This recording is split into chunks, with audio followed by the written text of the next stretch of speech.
Clear plan. Bold action. Secure future. The Conservative and Unionist Party. Manifesto 2024. 1. The Conservative and Unionist Party Manifesto 2024. Contents. Forward 3. Bold actions to deliver a secure future for our country and for your family. 4. Our plan for a secure, dynamic and growing economy. 5. Our plan to cut taxes and protect pensions. 3. Our plan to support families. 17.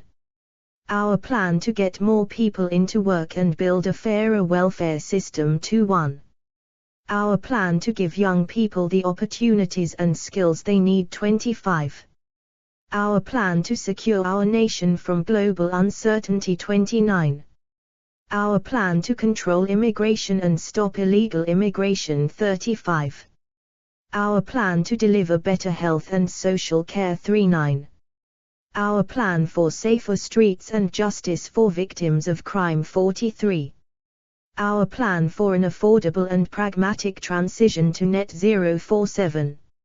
Our plan to build more houses in the right places. 51. Our plan to strengthen communities. 55. Our plan to back farmers and fisheries to grow our food security. 61. Our plan to support our rural way of life and enhance our environment. 65. Our plan to support sport and the creative sector. 69. Our plan to strengthen the United Kingdom. 71. 3. The Conservative and Unionist Party Manifesto 2024. We are restoring our economic stability after COVID and Ukraine. Inflation is down, real wages are up, growth has returned, and we are cutting taxes to give working people financial security. This did not happen by accident.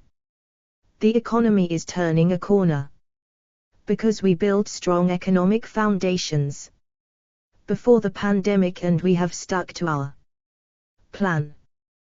We must stick to this plan and take bold action to secure the future of our nation and society. In the next decade, we'll face challenges to our energy and national security from foreign conflicts, to our border from uncontrolled and illegal migration, to our economy from global shocks, and to our society from those seeking to divide and disempower communities. Dealing with these challenges requires a clear plan and bold action. We have that plan and the courage to take the bold steps necessary to build a secure future for you and your family. A future where hard work and doing the right thing is always rewarded, not punished with higher taxes and hidden green levies, or discouraged with unconstrained welfare.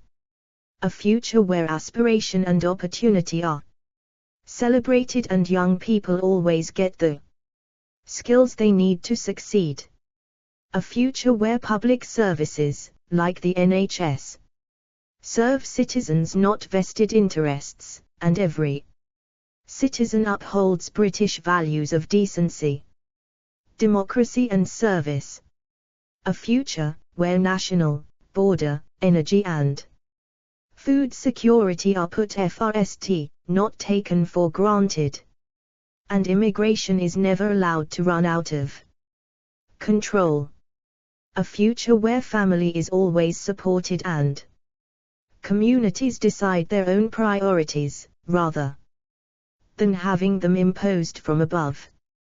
A future where we can have pride in ourselves, in our communities and in our country. There is only one way to secure that future, and that is to vote Conservative on the 4th of July. We must stick with the plan, a plan that has given 4 million more people the security and purpose of a job, cut taxes for 29 million working people, protected pensioners with the triple lock, delivered more than 2.5 million homes, recruited record numbers of police officers to cut crime by more than 50%, recruited record numbers of teachers to help our children become the best readers in the West, delivered the largest sustained increase in defense spending since the end of the Cold War and got Brexit done. The alternative is we go back to square one, to a fragile economy under Labour-driven by unfunded spending, higher taxes on working families and debt piling up for future generations to pay of, and where immigration, crime and defense are not taken seriously. On the 4th of July, choose lower immigration, lower taxes and protected pensions. Choose a secure future with the Conservatives. The Right Honourable Rishi Sunak, Prime Minister and leader of the Conservative and Unionist Party. Bold actions to deliver a secure future for our country and for your family. To support working people and secure a stronger economy. Cut tax for workers by taking another 2p of employee national insurance so that we will have halved it from 12% at the beginning of this year to 6%. By April 2027, a total tax cut of £1,350 for the average worker on £35,000 and the next step in our long-term ambition to end the double tax on work when financial conditions allow.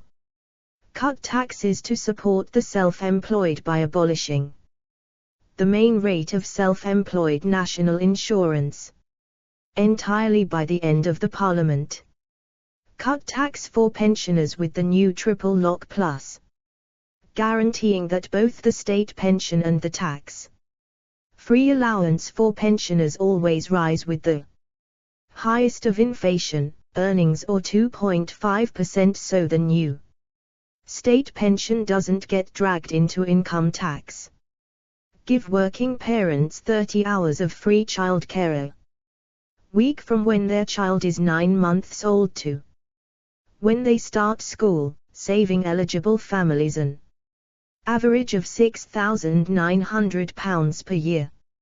End the unfairness in child benefit by moving to a household system, so families don't start losing child benefit until their combined income reaches £120,000, saving the average family which benefits £1,500. Cut the cost of net zero for consumers by taking a more pragmatic approach, guaranteeing no new green levies or charges while accelerating the rollout of renewables. Seize the benefits of Brexit by signing further trade deals, speeding up infrastructure and unblocking 100,000 homes, cutting red tape for business, and creating new fishing opportunities to provide young people with a secure future. Give young people the skills and opportunities they deserve by introducing mandatory national service for all school leavers at 18, with the choice between a competitive placement in the military or civic service roles. Fund 100,000 high-quality apprenticeships for young people, paid for by curbing the number of poor-quality university degrees that leave young people worse off. Protect children by requiring schools to ban the use of mobile phones during the school day and ensuring parents can see what their children are being taught, especially on sensitive matters like sex education. Transform 16 to 19 education by introducing the Advanced British Standard, enabling young people to receive a broader education and removing the artificial divide between academic and technical learning, to safeguard our borders and national security, boost defense spending to our new NATO standard of 2.5% of GDP by 2030, so we can protect British interests at home and abroad in an increasingly hostile world. Introduce a legal cap on migration to guarantee that numbers will fall every year, so public services are protected while bringing in the skills our businesses and NHS needs. Stop the boats by removing illegal migrants to Rwanda. Work with other countries to rewrite asylum treaties to make them fit for the challenges we face. To strengthen our communities. Increase NHS spending above inflation every year, recruiting 92,000 more nurses and 28,000 more doctors, driving up productivity in the NHS, and moving care closer to people's homes through Pharmacy First, new and modernized GP surgeries, and more community diagnostic centers. Protect female-only spaces and competitiveness in sport by making clear that sex means biological sex in the Equality Act. Deliver 1.6 million well-designed homes in the right places while protecting our countryside. Permanently abolish stamp duty for homes up to £425,000 for first-time buyers and introduce a new Help to Buy scheme. Recruit 8,000 more full-time, fully warranted police officers to ensure a new police officer for every neighborhood. Cut antisocial behavior in town centers by rolling out hotspot policing, expanding community payback and legislating to evict social tenants who repeatedly disrupt their neighbors. Invest £36 billion in local roads, rail and buses to drive regional growth, including £8.3 billion to FLL potholes and resurface roads, funded by cancelling the second phase of HS2. Back drivers by stopping road pricing, reversing the London Mayor's ULEZ expansion and applying local referendums to new 20 miles per hour zones and low traffic neighborhoods. Champion our rural communities by backing farmers with a legal target and additional investment for food security, and protecting our best agricultural land from solar farms.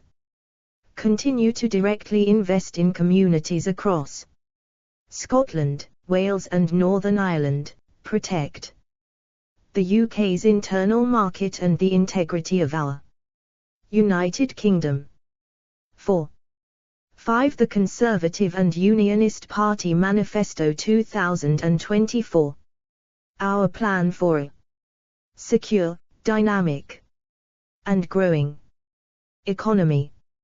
In 2010 we inherited an economy in tatters, with Labour admitting themselves there was no money. We have faced 3 generational global economic challenges: the aftermath of the financial crisis, a global pandemic, and the biggest energy shock since the 1970s. Against this backdrop, since 2010 the UK has had the 3rd highest growth rate in the G7. We have created 4 million more jobs, cut taxes for working people and pensioners and repaired the public finances. The UK economy is now growing faster than Germany, France, Italy and the United States. Real wages have been rising for nearly a year. Inflation has fallen from 11.1% to 2.3%, lower than in Europe and the US, and debt as a share of GDP is forecast to start falling next year. The plan we set out last year, to halve inflation, grow the economy and reduce debt, is working. Economic security is the bedrock of any future success, which is why we have a clear plan to take the bold action needed to build a strong economy, reducing borrowing and debt, backing businesses to invest, innovate and trade, cutting taxes and reforming our welfare system, delivering world-class education, and delivering an affordable transition to domestic, sustainable energy, reducing debt and borrowing. Sustainable public finances are essential for a strong economic plan. It was only because of the difficult decisions we took to repair the public finances after 2010, which saw the deficit fall from 10.3% under Labour to 2.1% on the eve of the pandemic, that we were able to provide almost £400 billion of support to families and businesses to get through COVID and the energy shock. The only way to give people the peace of mind that government will be able to support them again when future shocks hit is to get borrowing and debt down. The alternative is to let borrowing get out of control, driving inflation and interest rates up, and leaving our children and grandchildren to pick up the bill. In the next Parliament, we will continue to meet our fiscal rules of having public sector net debt falling and for public sector net borrowing to be below 3% of GDP in the FFTH year of the forecast. The measures in this manifesto are fully funded and would result in lower borrowing in 2029 to 30, which will be the target year for our fiscal rules in the FRST fiscal event of the new Parliament. Backing business to invest, innovate and trade. A competitive tax system. The Conservative Party will always be the party of business. It is the private sector which will unlock the investment, growth and opportunities of the future. That is why a tax system that incentivizes business to invest is at the heart of our economic plan. We introduced the biggest business tax cut in modern British history, which hundreds of business leaders have described as the single most transformational measure for growth and investment. So more businesses can benefit. We will look to extend our full expensing policy to leasing, once the fiscal conditions allow.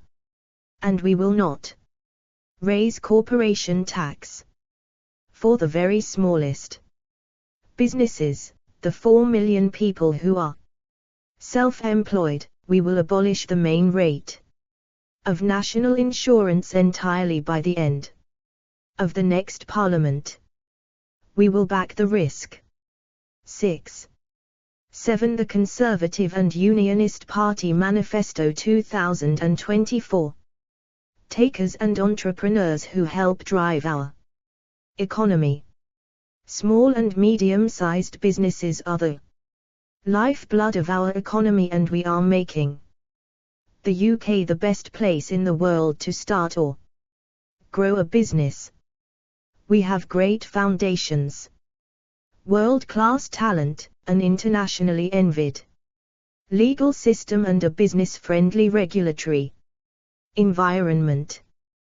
We are supporting FRMS with a business rates support package worth £4.3 billion over the next FVE years to support small businesses and the high street.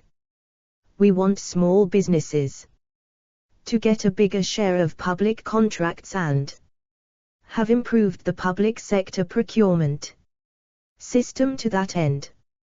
We have made it easier and cheaper for small businesses to hire an apprentice. And we have taken 28,000 small businesses out of paying VAT altogether by raising the VAT registration threshold to £90,000. In the next Parliament, we will deliver a 10-point plan to support SMEs. 1. Continue to ease the burden of business rates for high street, leisure and hospitality businesses by increasing the multiplier on distribution warehouses that support online shopping over time. 2. Keep the VAT threshold under review and explore options to smooth the cliff edge at £90,000. 3. Improve access to finance for SMEs including through expanding open finance and by exploring the creation of regional mutual banks. 4. Take more companies out of the scope of burdensome reporting requirements making use of freedoms granted by Brexit. We will lift the employee threshold allowing more companies to be considered medium-sized. This is expected to save small businesses at least 1 million hours of admin per year. 5. Retain key tax incentives that encourage small businesses to grow, including the Enterprise Investment Scheme, Seed Enterprise Investment Scheme, Venture Capital Trusts, Business Asset Disposal Relief, Agricultural Property Relief and Business Relief. We will not increase capital gains tax. 6. Promote digital invoicing and improve enforcement of the Prompt Payment Code to support small businesses with the perennial challenge of cash flow, building on our creation of the Small Business Commissioner with powers to tackle unfavorable payment practices.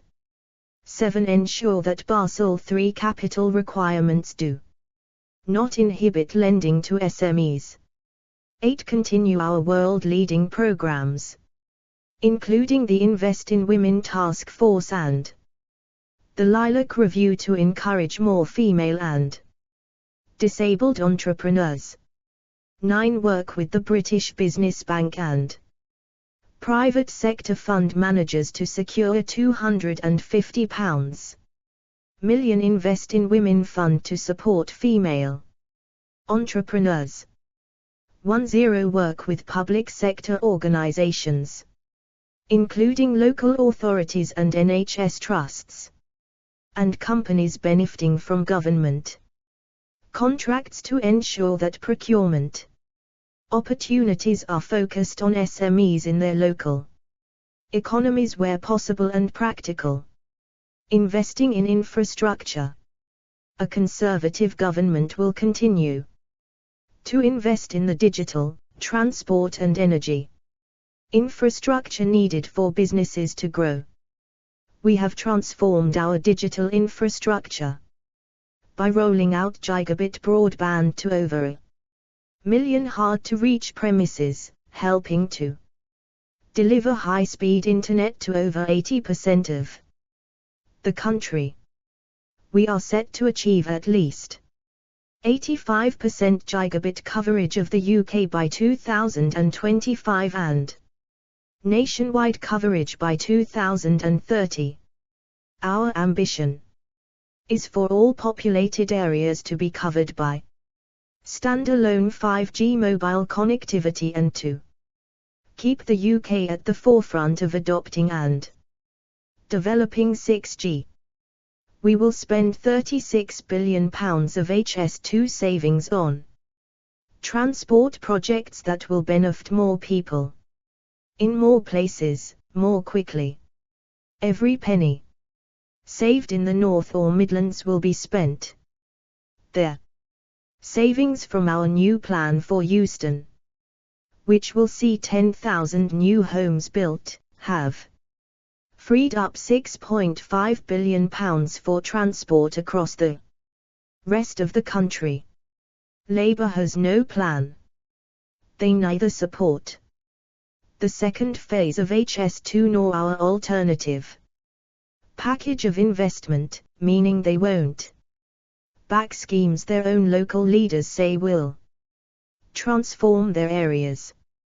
We will invest £4.7 billion for smaller cities, towns, and rural areas in the North and Midlands to spend on their transport priorities.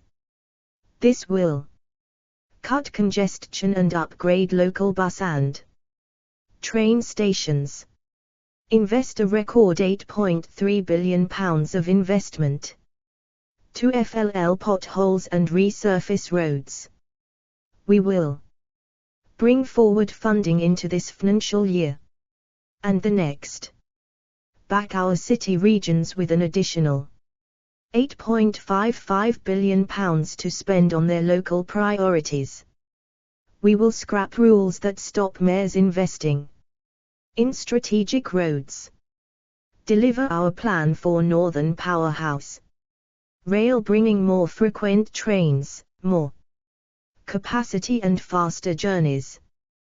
We have committed £12 billion on top of our HS2 savings to deliver the section of Northern Powerhouse Rail between Manchester and Liverpool.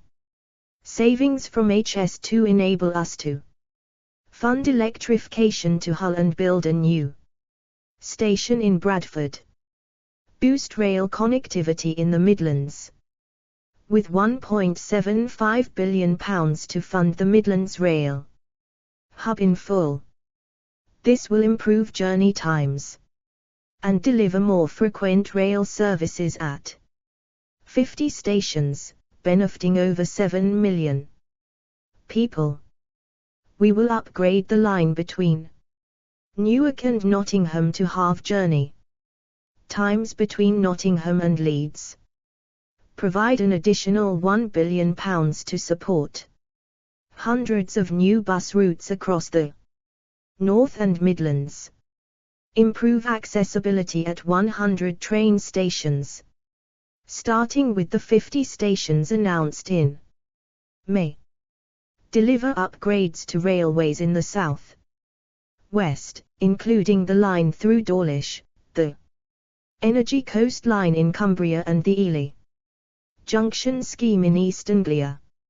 Electrify the North Wales Main Line with £1 billion of investment and alleviate pinch points on the A75 between Gretna and Stranraer. Reopen beaching lines and stations to reconnect communities around the country. Building on the success of the Dartmoor line in the southwest. We are committed to all the schemes set out in the Network North Command Paper. This comes on top of £44 billion of funding for Network Rail over the next FVE years and our investment in the Transpennine route upgrade, laying the foundations for Northern Powerhouse Rail. We will complete HS2 between London Euston and the West Midlands and support the growth of the rail freight sector. We have invested £40 billion in England's strategic roads between 2015 and 2025, with further investment to come in the next road investment strategy, ensuring we can deliver major roads including the Lower Thames Crossing and the A303. This is alongside the road schemes set out in our Network North plan, including the A1 between Morpeth and Ellingham. Automated vehicles will be on British roads in the next Parliament, thanks to our New World leading legislation. We will support people to Choose electric cars by ensuring our charging infrastructure is truly nationwide, including rapid charging and delivering the zero-emission vehicle mandate to support manufacturers to safeguard skilled British jobs. We will support the growth and decarbonization of our aviation sector. We will back British sustainable aviation fuel through our SAF. 8. 9. The Conservative and Unionist Party Manifesto 2024. Speeding up infrastructure delivery. Mandate, an industry-backed revenue support mechanism and investment in future aviation technology. We will support domestic flights, including through public service obligations, protecting vital routes within the UK, including to islands and remote areas. We will back our maritime sector, including shipping and ports, as it decarbonizes. Recognizing the current challenges with cross-Solent transport, we will establish a review to explore all options to provide more choice and drive down fares. We will foster our science and innovation expertise in the. We can only achieve our infrastructure ambitions if we continue to simplify the planning system to make it easier to build faster. We will speed up the average time it takes to sign off major infrastructure projects from 4 years to 1. We will introduce reforms to outdated EU red tape to better protect nature while enabling the building of new homes, new prisons and new energy schemes, along with the reforms to the EU's bureaucratic environmental impact assessment regime that we have already started. These changes will speed up local and national infrastructure planning systems, ensure any requirements to offset the impact of new infrastructure and homes on an area are proportionate, without compromising environmental outcomes. Reduce the cost of infrastructure by allowing quicker changes to consented projects. Ensure national policy statements are regularly updated.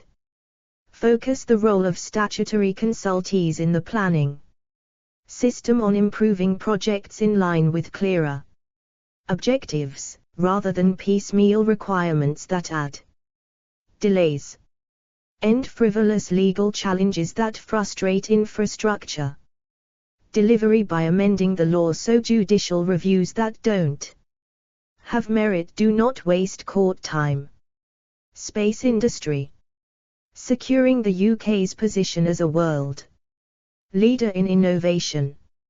Artificial intelligence, AI, will accelerate human progress in the 21st century, just as the steam engine and electricity did in the 19th century.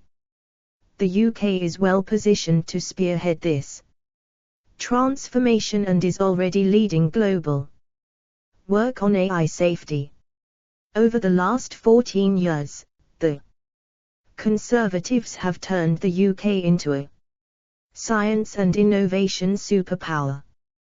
The UK now has the highest level of direct government funding and tax support for business research and development, R&D, of any country in the OECD. We pioneered the fastest development and deployment of the COVID vaccine. The UK has Europe's leading tech ecosystem. We have secured improved financial terms to join Horizon. In the next Parliament, we will increase public spending on R&D to £22 billion a year, up from £20 billion this year. Maintain our R&D tax reliefs. Recent changes worth £280 million a year have Simplified and improved R&D tax reliefs, including by bringing more SMEs into scope of the relief. Continue investing over £1.5 billion in large-scale compute clusters, assembling the raw processing power so we can take advantage of the potential of AI and support research into its safe and responsible use. Push forward with our advanced manufacturing plan, providing a £4.5 billion commitment to secure strategic manufacturing sectors including automotive, aerospace, life sciences and clean energy. Build on the success of our 9 specialist catapults, which support innovation and de-risk the transition from research and delivery, distributing £1.6 billion of funding across the country by 2028.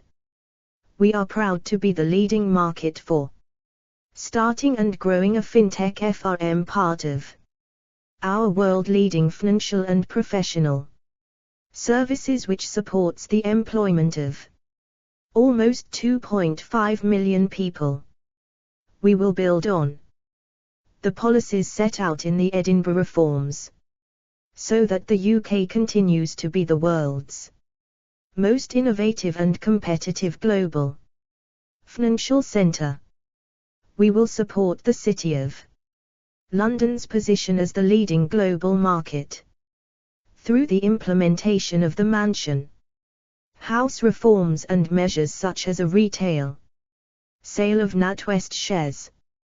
We will maintain the highest standards of consumer protection and prudential regulation to ensure there can never be a repeat of the banking crisis under the last Labour government.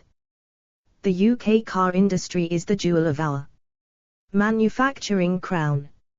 Last year the UK built over 1 million vehicles and secured £23.7 billion of private and public investment. We secured a £4 billion investment in a new battery gigafactory to be built in Somerset, safeguarding the future of the Jaguar Land Rover plant in the West Midlands for decades to come. Contrary to dire warnings that Brexit would lead to major brands leaving our shores, Nissan is delivering up to £2 billion of new investment to produce 2 new electric vehicle models in Sunderland, and BMW made a £600 million investment to produce iconic all-electric Mini Coopers in Oxfordshire.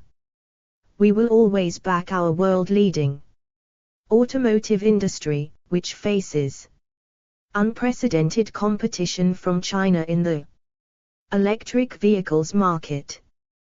We stand ready to support domestic car manufacturers if there is evidence other countries are breaking global trade rules. Building new trade links to help British businesses thrive. The UK is a global exporting superpower and is now the 4th biggest exporter in the world, having overtaken France, the Netherlands, and Japan. Having left the EU, we have seized the opportunity to negotiate trade deals that suit the UK, boosting our exports and creating jobs at home.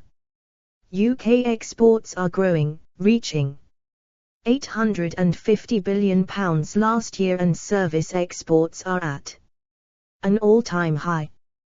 We have secured trade deals with 73 countries plus the EU, and last year we removed £1 million of trade barriers every single hour. Last year we signed a deal to join the Comprehensive and Progressive Agreement for Trans-Pacific Partnership, CPTPP, a modern and ambitious trade deals spanning economies across Asia and the Pacific. With the UK as a member, it will account for 15% of global GDP, and in time is expected to boost UK GDP by around £2 billion a year. We will complete free trade agreements with India and with the Gulf Cooperation Council, home to some of the world's biggest investors. And we will continue to pursue free trade agreements with countries such as Israel and Switzerland. Our Trade and Cooperation Agreement, TCA, is the most comprehensive FTA the EU has ever agreed. We will build on it, but will not agree to anything in the forthcoming review of the TCA that would infringe our legal sovereignty or involve submission to the CJEU or dynamic alignment. We will take a tough approach on ensuring that the EU are meeting their commitments under the TCA and not discriminating against our exporters. We have always been clear the NHS and the services it provides are not on the table in trade negotiations. All food and drink products imported into the UK, including those from countries we have trade agreements with, must comply with the UK's high standards. We will. 10. 11. The Conservative and Unionist Party Manifesto 2024. Always stand up for UK agriculture in our trade deals. The US is our single largest trading partner. We have signed the Atlantic Declaration and deals with 8 US states, including Florida and Texas, with a combined GDP of £5.7 trillion. And we will look to agree a free trade agreement with the US when they are ready to do so, using our Brexit freedoms to deliver regulatory reform. Conservatives believe in reducing the burden of regulation, freeing up businesses to thrive. We want small businesses free to innovate, balanced with proportionate protections for consumers and working people. We will never introduce Labour's package of French-style union rules, which are a threat to jobs, our competitiveness and our economy. We will go further to transform the UK regulatory landscape, making sure regulators deliver the best outcomes for business, consumers and the environment. Thanks to Brexit, we have taken back control of our laws and freed British businesses from unnecessary burdens. We legislated to remove the principle of EU law supremacy and have undertaken a root and branch review of the more than 6,000 laws we had inherited from the EU. We have already repealed or reformed over 2,000 EU laws, and by July 2026 we will have repealed or reformed over half of the entire stock of EU law we inherited. Only the Conservatives will keep on removing EU laws from our statute book. Our smarter regulation approach has already saved 50 million hours of administrative time for business, saving them an estimated £1 billion. We have also used post-Brexit tax freedoms, including introducing VAT-free installations of energy-efficient materials and replacing complex EU alcohol duty rates. And to protect our pubs, we will maintain our Brexit pubs guarantee. That means the duty on drinks on draft, such as beer and cider, will be less than in supermarkets, cutting government bureaucracy. We will make government more efficient, cut waste and attract the best and the brightest, by returning the civil service to its pre-pandemic size to pay for our commitment to increase defense spending to 2.5% of GDP, halving the amount of taxpayers' money spent on external consultants. We will introduce controls on all equality, diversity, and inclusion initiatives and spending. Bring Quango spending under control. Moving 25,000 more civil servants outside of London, building on successes like the Darlington Economic Campus and hubs in Stoke-on-Trent and Wolverhampton. Opening up civil service recruitment by requiring jobs to be advertised externally to identify the best candidates.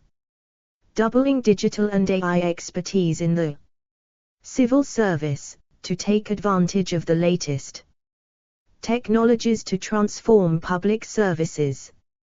These reforms will allow us to achieve a significant productivity boost in Whitehall. If we returned public sector productivity to pre-pandemic levels, that would deliver up to £20 billion of annual savings. The NHS productivity plan shows that the public sector can set out detailed plans for achieving a step change in productivity, so we will require all departments to deliver plans for 2% annual productivity growth at the next spending review, to limit the impact of industrial action on public services and balance the ability of workers to strike with the rights of the public. We will continue implementing our minimum service levels legislation.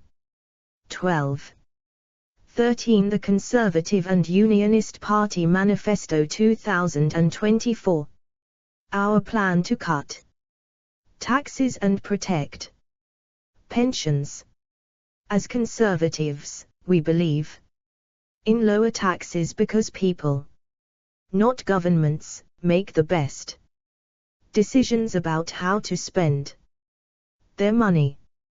But we can only ever cut taxes responsibly when we have a way to fund it sustainably, consistent with getting debt and borrowing down, and in a way which does not send inflation spiraling. Because of the support we provided to families and businesses through COVID and the energy shock, we had to make difficult decisions to pay down our debts. But we were clear that once inflation was under control and the public finances were on a sustainable path, we would cut taxes. Because of the progress we have made, with inflation back to normal and debt on track to fall from next year, we have been able to afford to begin cutting taxes as part of our plan to reward work and grow the economy, all without increasing borrowing or cutting spending on public services. Cutting tax for working people. In the first half of this year, we began cutting national insurance. It is unfair that working people pay two taxes on their income tax and national insurance when other people only pay income tax. Our long-term ambition, when it is affordable to do so, is to keep cutting national insurance until it's gone, as part of our plan to make the tax system simpler and fairer. As the next step in that plan, we will cut employee national insurance to 6% by April 2027, meaning that we will have halved it from 12% at the beginning of this year, a total tax cut of £1,350 for the average worker on £35,000. This comes on top of the significant above inflation increase to the personal allowance we have delivered since 2010, nearly doubling it from £6,475 to £12,750. This means the tax burden on workers is falling, with the average earner paying the lowest effective personal tax rate since 1975, lower than in the US, France, Germany or any G7 country. As a further down payment on our long-term ambition to abolish national insurance, there is one group for whom we will make that a reality in the next Parliament. Last year, the main rate of national insurance for the self-employed stood at 9%. To recognize the unique contribution of these risk-takers and entrepreneurs to our economy and the insecurity they face without the rights and protections that employees enjoy, we will abolish it entirely by the end of the next Parliament. The abolition of the main rate of Class 4 national insurance contributions builds on our abolition of Class 2 contributions for self-employed people from April this year. This will not affect their entitlement to the state pension. This is a massive simplification of the tax system, which means that 93% of self-employed people, 4 million of them, will no longer pay self-employed national insurance, as well as cutting national insurance for 29 million people. We will also not raise the rate of income tax or VAT, increasing pay for working people. We introduced the national living wage in 2016 and this year achieved our ambition of raising it to 2/3 of median earnings, increasing it to £11.44 per hour and extending it to cover all workers aged over 21. This ended low pay for those on the national living wage, with someone working full-time receiving a pay rise worth £1,800. As a result of our personal tax cuts and increases in the minimum wage, the take-home pay of someone working full 14. 15. The Conservative and Unionist Party Manifesto 2024.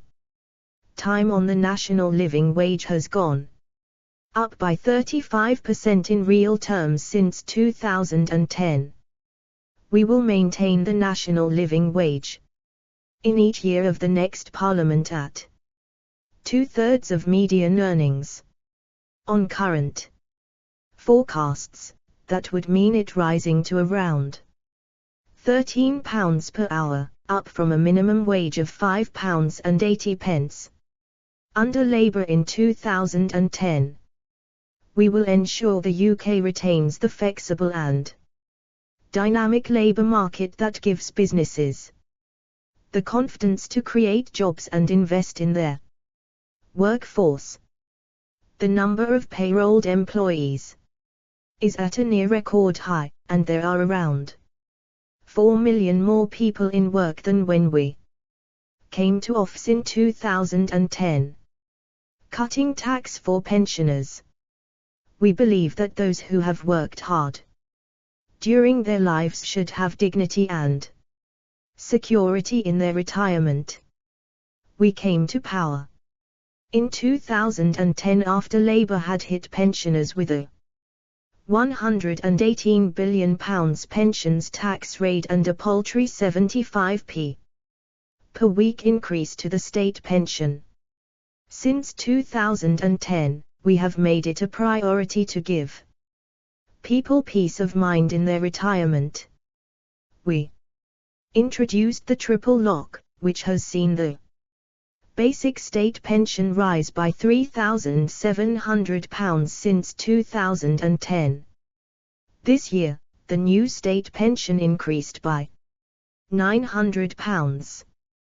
We will continue to do everything we can to provide pensioners with dignity in retirement, and ensure the new state pension is not dragged into income tax for the first time in history by introducing the new triple lock plus. This has two elements. One, continuing to uprate the state pension in line with the highest of prices, earnings, or 2.5%. On current forecasts, this will mean the new state pension increases by a further £430 in April next year to £11,970, and increases by £1,685 a year to £13,200 by the end of the Parliament, to ensuring that from next year the tax-free personal allowance for pensioners also rises by the highest of prices, earnings or 2.5%, guaranteeing that the new state pension is always below the tax-free threshold. From April 2025, we will increase the personal allowance for pensioners by introducing a new age-related personal allowance. This is a tax cut of around £100 for 8 million pensioners next year, rising to £275 a year by the end of the Parliament. Under our new pensions tax guarantee, the Conservatives will not introduce any new taxes on pensions. We will maintain the 25% tax-free lump sum and maintain tax relief on pension contributions at their marginal rate. We will not extend national insurance to employer pension contributions. We will maintain all current pensioner benefits, including free bus passes, winter fuel payments, free prescriptions and TV licenses. We are carefully considering the Ombudsman report into WASPI Women and will work with Parliament to provide an appropriate and swift response. By opposing the triple lock plus, Labour's retirement tax will mean millions of pensioners paying more tax. It will also mean that for the first time in history, someone whose only income is the new state pension will be dragged into paying income tax, which, alongside making them worse off, means the administrative burden of going through a tax assessment, clamping down on tax avoidance. It is vital we make sure people and companies are paying the tax they owe. That's why, since 2010, Conservative governments have introduced over 200 measures to tackle tax non-compliance.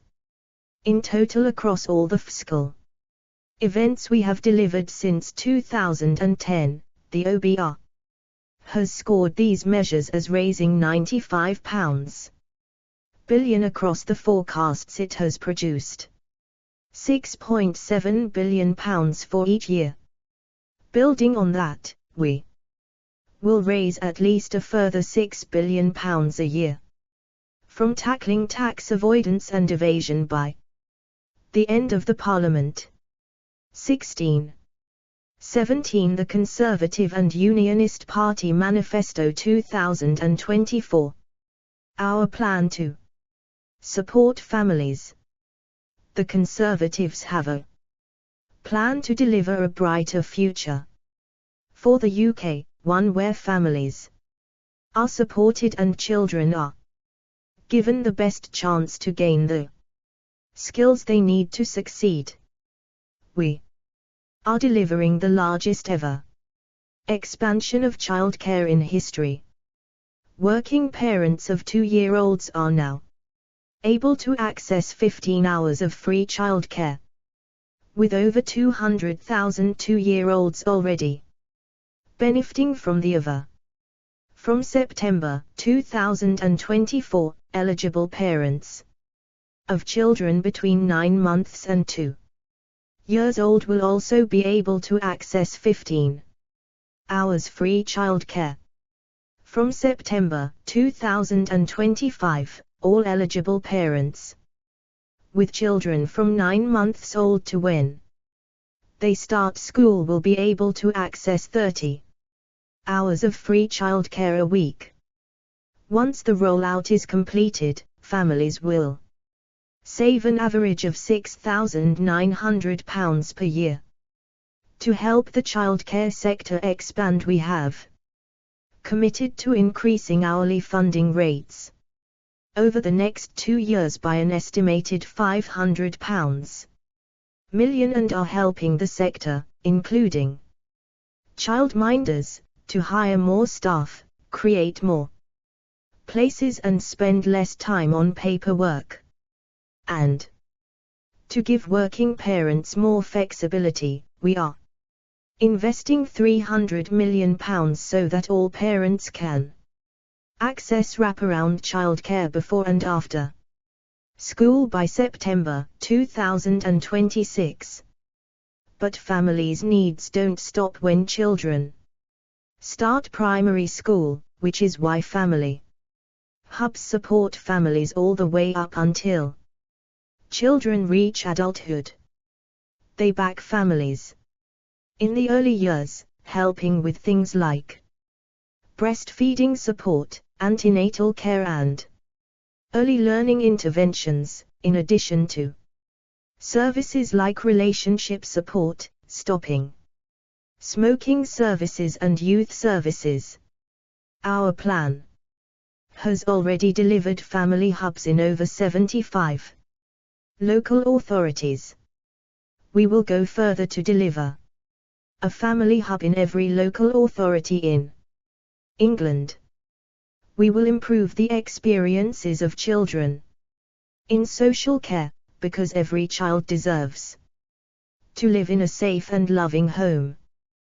We will create more places in children's homes while prioritizing keeping families together where that's best for the child through our kinship care strategy and helping children grow up in loving adoptive families where that is a better option.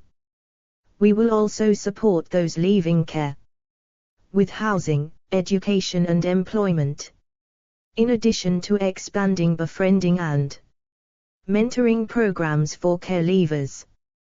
Cutting tax for families. In April, we raised the threshold at which individuals begin to lose child benefit from £50,000 to £60,000 and halved the rate at which it is withdrawn. This is the right thing for families and the right thing for the economy. But it still isn't fair that single-earner households can start losing their child benefit when a household with 2 working parents and a much higher total income can keep it in full. We will end this unfairness by moving to a household rather than individual basis for child benefit, so nobody is worse off than. Under the current system, we will set the combined household income at which a family will start losing child benefit at £120,000 and gradually remove it until household income reaches £160,000, above which families will no longer receive child benefit. This will benefit over 700,000 households, each gaining an average of £1,480 a year.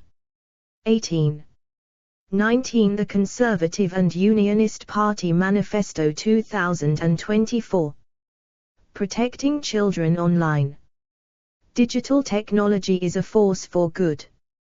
But as technology develops, we need to respond to the concerns many parents have. Children are spending much more of their time using screens, often unsupervised, with research finding 63% of 8 to 11-year-olds are now using social media. We also know that the number of children suffering from mental illness is rising dramatically, and children spend less time playing, sleeping and socializing. In the last decade, we have done more to protect children online than any other country. From next year, our Online Safety Act will make it a legal requirement for social media FRMs to protect children from illegal or harmful content online. This includes phoning social media companies who shirk their responsibilities to keep children safe. But we need to do more to protect young people and empower parents to make decisions in the best interests of their children.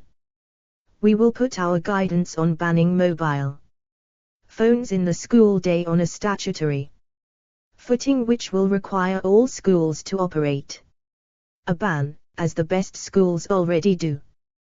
We will provide funding for schools to help them ban mobile phones where they need it. We will urgently consult on introducing further parental controls over access to social media. We know this is a complex area and we need more effective age verification and parental controls. That's why we will consult widely to get this right, including developing the necessary technology, in partnership with other countries who are considering similar measures.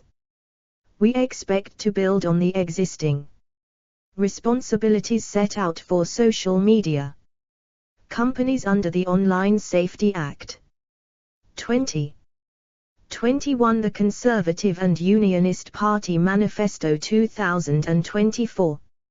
Our plan to get more people into work and build a fairer welfare system.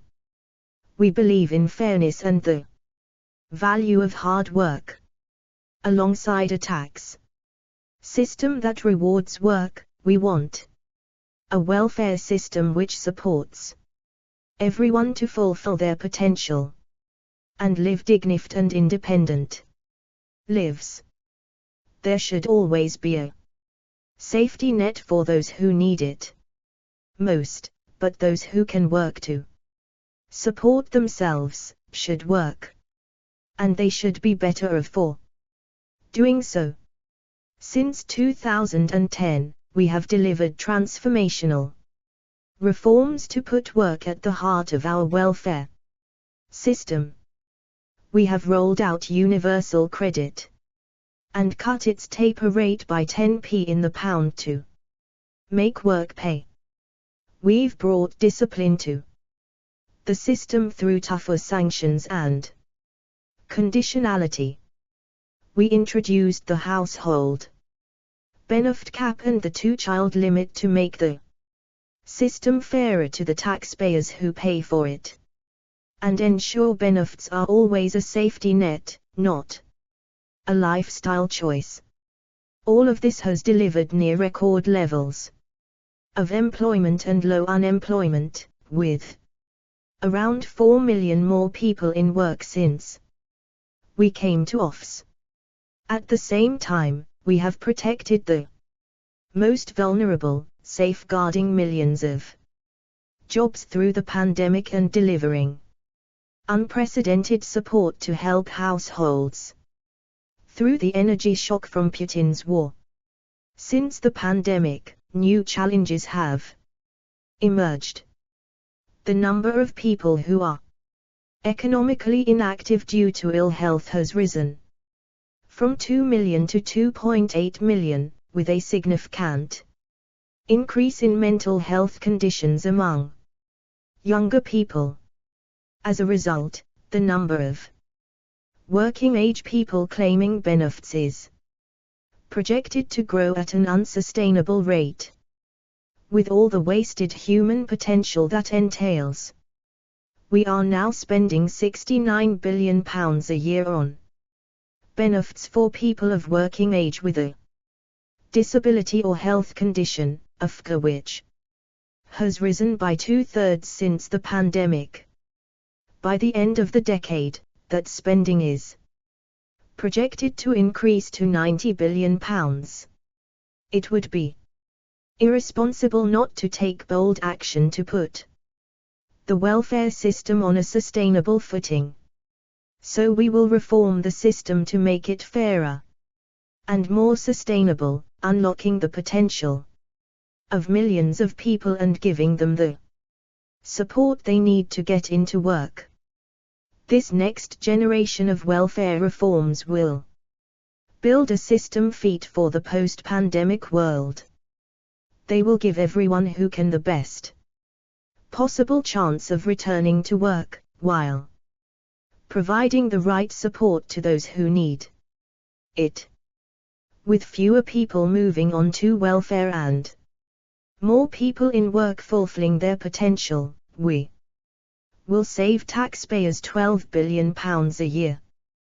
To deliver this, we will take a two-pronged approach.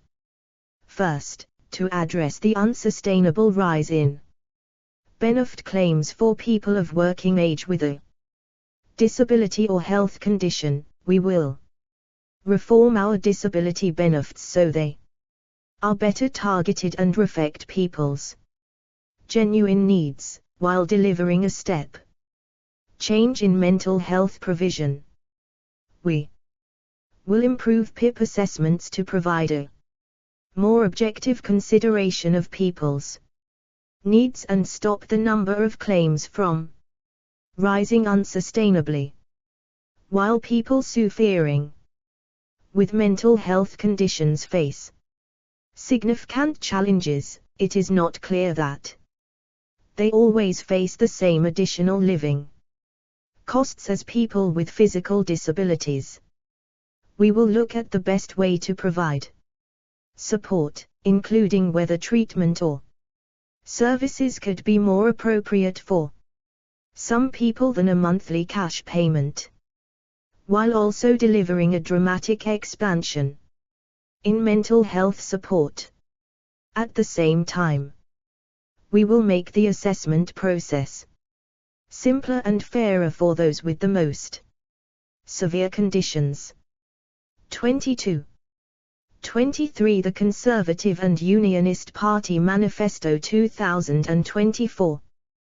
Tighten up how the benefits system assesses capability for work. People are now 3 times more likely to be assessed as not fit for any work and put on the highest tier of sickness benefits than they were a decade ago. We will change the assessments from September 2025 so that those with more moderate mental health issues or mobility problems who could potentially engage with the world of work are given tailored support, instead of being written off on benefits. The OBR has forecast that these reforms will reduce the number of people on these benefits by 424,000. Overhaul the FEET note process so that people are not being signed off sick as a default. Currently, 94% of FEET notes are being signed off as not fit for work. We will design a new system which moves the responsibility for issuing FEET notes away from our hard-pressed GPS towards specialist work and health professionals. And we will test integrating this with the new WorkWell service to provide tailored support to help people stay in or get back to work. Second, to make sure that being on benefits remains a safety net, not a lifestyle choice. We will introduce tougher sanctions rules so people who refuse to take up suitable jobs after 12 months on benefits can have their cases closed and their benefits removed entirely. We will bring forward the new claimant review point for the long term unemployed from 18 months to 12 months. At the claimant review, work coaches will set renewed conditions for claimants. If they fail to accept or comply with those conditions, such as refusing a suitable job or a mandatory work placement, their claim will be closed and their benefits will stop. Accelerate the rollout of universal credit to ensure it always pays to work. We will move all of those remaining on outdated legacy benefits onto universal credit, removing disincentives for them to work and ensuring they will always be better off in work. Continue to clamp down on fraudsters. Since 2019 we have delivered cumulative scored savings of £7.7 billion through measures we have taken to tackle fraud in the welfare system. Despite this, the level of welfare fraud remains far too high, having more than doubled during the pandemic. To deliver further savings, we will maintain our zero-tolerance approach to fraud. This will include a new fraud bill to give DWP powers similar to that of HMRC, so we can treat benefit fraud like we do tax fraud, with new powers to identify, investigate and pursue fraudsters. We hugely value the work that unpaid carers do, supporting their loved ones. We have increased carers' allowance by almost £1,500 since 2010, and given employees who are also unpaid carers entitlement to a period of unpaid leave. We will continue to stand behind our carers. The vast majority of parents work incredibly hard to give their children the best start in life, but sadly a small number shirk their responsibilities. We will reform the child maintenance service to prevent non-compliance and new laws to help crack down on non-payment. We'll also look at how the service can better support victims of domestic or economic abuse, building on recommendations from Dr. Samantha Callan's 2023 Independent Review. 24. 25 The Conservative and Unionist Party Manifesto 2024. Our plan to give young people the opportunities and skills they need. Education is the closest thing we have to a silver bullet, which is why since 2010 we have focused on driving up standards in education. English children are now the best readers in the Western world and are 11th in the world for maths, up from 27th when Labour left office in 2010. Children in England now far outperform their peers in Labour-run Wales and SNP-run Scotland. We will build on this success to make sure every child gets a world-class education and reaches their full potential, giving every child the chance to go to a great school. Today, 90% of schools are good or outstanding, up from 68% in 2010. School funding is at its highest ever level in real terms per pupil, and there are record numbers of Teachers, 27,000 more than 2010. The pupil premium, introduced by the Conservatives in 2011, will allocate almost £3 billion next year to support disadvantaged children to reach their full potential. Free school meals have been extended to more groups of children than under any other government over the past half a century. We will build on this progress in the next Parliament by protecting day-to-day schools spending in real terms per pupil. None of this progress has been possible without our great teachers. We have hit our 2019 Manifesto commitment to introduce starting salaries of £30,000 and are backing head teachers to manage behaviour and enforce discipline. We will require schools to follow our guidance on banning the use of mobile phones during the school day, which is proven to boost attainment, reduce bullying, and support good behavior in schools. We will attract more talented teachers by expanding our recruitment and retention premium and reducing workload. From this September, new teachers in priority areas and key STEM and technical subjects will receive bonuses of up to £30,000 tax-free over FVE years. We will extend the payments to eligible teachers in our further education colleges. We will always support and celebrate our further education colleges. We will champion excellence in our classrooms. In primary schools, we will support teachers to use tried and tested techniques, including our world-leading phonics program and our mastery approach to maths, enabling every child to master the basics before they start secondary school. We will support children in their transition to secondary school and ensure they continue to receive a broad and enriched education during and after school, including via our multi-million-pound music hubs.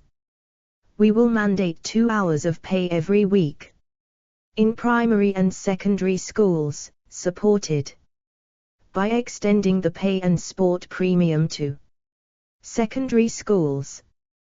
We will increase funding for school games organizers to get more competitive sport into and between schools, and work with sporting bodies to create more UK-wide school competitions like national finals, to identify the best sporting talents. To keep pace with our global competitors, we will introduce the Advanced British Standard, a new approach to 16 to 19 education which will build on the best of A-levels and T-levels. We will end the artificial and damaging divide between academic and technical education, which has persisted for far too long. Every young person will spend more time in the classroom, learning more subjects, including English and maths to 18, as they do in most advanced economies around the world.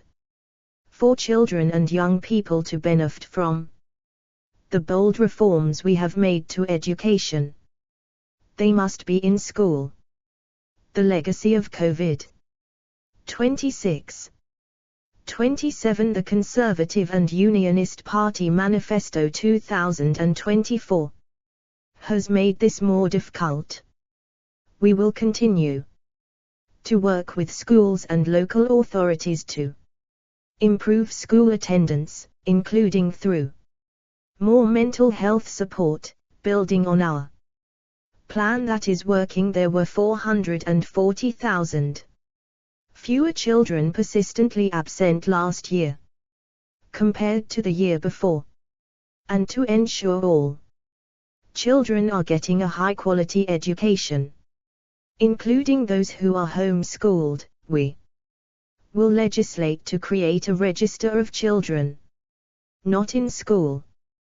We will work to strengthen the relationship between schools and parents, including by delivering new legislation which will make clear, beyond all doubt, that parents have a right to see what their child is being taught in school. And schools must share all materials, especially on sensitive matters like relationships and sex education. This builds on the progress we have already made, having updated relationships, sex and health education guidance to introduce clear age limits on what children can be taught and guarantee the contested a new model of modern national service. We will reinvent national service for this century to give young people valuable life skills and build a stronger national culture. National service will be compulsory, so it becomes a rite of passage for every 18-year-old, but young people will be given a choice between civic service, the equivalent of 1 weekend a month, 25 days a year, volunteering in the community, alongside work or study, for a year. Roles could include special constable, NHS responder or RNLI volunteer, or military service. A year-long full-time placement in the armed forces or cyber defense. This placement will be competitive and paid, so our armed forces recruit and train the brightest and the best. We will establish a royal commission, the first in a quarter of a century, to design our modernized national service. It will be backed by funding rising to £2.5 billion in the final year of the Parliament and a new National Service Act. Concept of gender identity is not taught to children. We will expand strong academy trusts. This builds on our record to date, where half of all state-funded schools are now academies and over 700 free schools have been delivered, with more in the pipeline. We will further protect parents' choice on where to send their child to school, including preserving the rights of independent and grammar schools. We will lift the cap on faith schools, allowing them to offer more places to children based on faith, and encouraging them to expand. We will back Ofsted to provide clear judgments to parents on the quality and safety of schools. We are rebuilding over 500 schools through the school rebuilding program, including rebuilding or refurbishing every school identified to have rock. We will transform education for children with special educational needs, ending the postcode lottery of support by delivering 60,000 more school places and a further 15 new free schools for children with special educational needs. Instead of penalizing independent special schools by taxing them, we will back them because we believe in the right of parents to choose the best education for their child, facilitating training and skills at every stage of life. We believe in giving young people the best possible start to their adult lives, and going to university is not the only route to success. The Conservatives have prioritized apprenticeships after they were neglected under Labour. Since 2010, we have delivered 5.8 million apprenticeships and have created Apprenticeship routes into 70% of occupations, including through degree apprenticeships. We passed new laws requiring children to be taught about technical education opportunities, not just university routes, and have set up 21 institutes of technology. We will build on this by creating 100,000 more apprenticeships in England every year by the end of next Parliament. We will fund this by changing the law to close university courses in England with the worst outcomes for their students. Courses that have excessive dropout rates or leave students worse off than had they not gone to university will be prevented from recruiting students by the university's regulator. This will protect students from being missold and the taxpayer from having to pay where the graduate can't. We are committed to delivering the best value for students, so have already reformed student loans to make them fairer, meaning no one will pay back more than what they borrowed in real terms. And we will work with universities to ensure students get the contact hours they are promised and their exams get marked. We will support the National Citizen Service to help young people build confidence and develop the skills they need to thrive. We will deliver the lifelong learning entitlement, giving adults the support they need to train, retrain and upskill flexibly throughout their working lives. From the 2025 academic year, adults will be able to apply for loans to cover new qualifications. We will also continue to expand our adult skills programs, such as skills boot camps which meet skills shortages. 28. 29 The Conservative and Unionist Party Manifesto 2024. Our plan to secure our nation from global uncertainty. The world is an increasingly dangerous place, so we will take bold action to keep the British people safe and our homeland secure. Our prosperity depends on our ability to preserve international security. As our record proves, we will do so by deterring our adversaries and acting as a force for peace and stability in the world. We will fully deliver our new pledge for the defense of the nation. We will hit 2.5% of GDP on defense in 2030. With our fully funded plan. This is the biggest strengthening of our defense since the Cold War, ensuring we remain the largest defense power in Europe. It will protect our security, cement our UK leadership in NATO and create more jobs in the UK. If all NATO partners spent 2.5% of GDP on defense, our collective spending would increase by over £140 billion.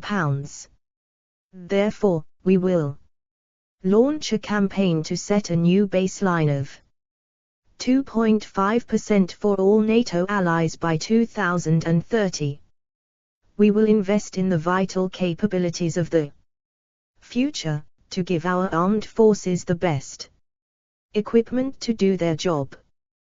Taking pride in our record, we have led the world in support of Ukraine against Putin's aggression, as the first European country to mobilize lethal aid and to send Western tanks and long-range missiles.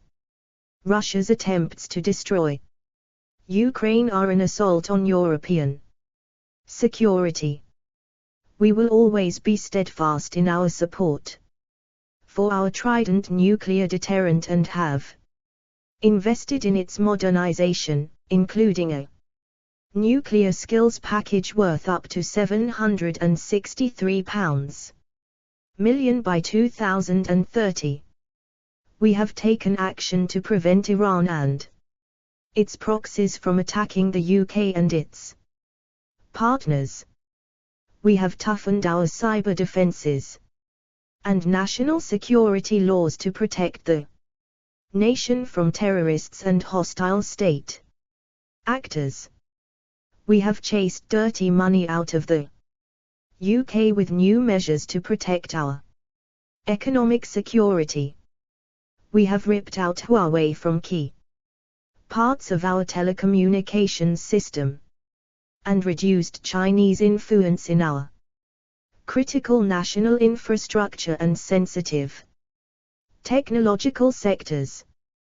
Due to our post-Brexit freedoms, we have introduced a new independent sanctions regime that we have used to stand up for human rights around the world in countries such as Russia, Belarus and Iran.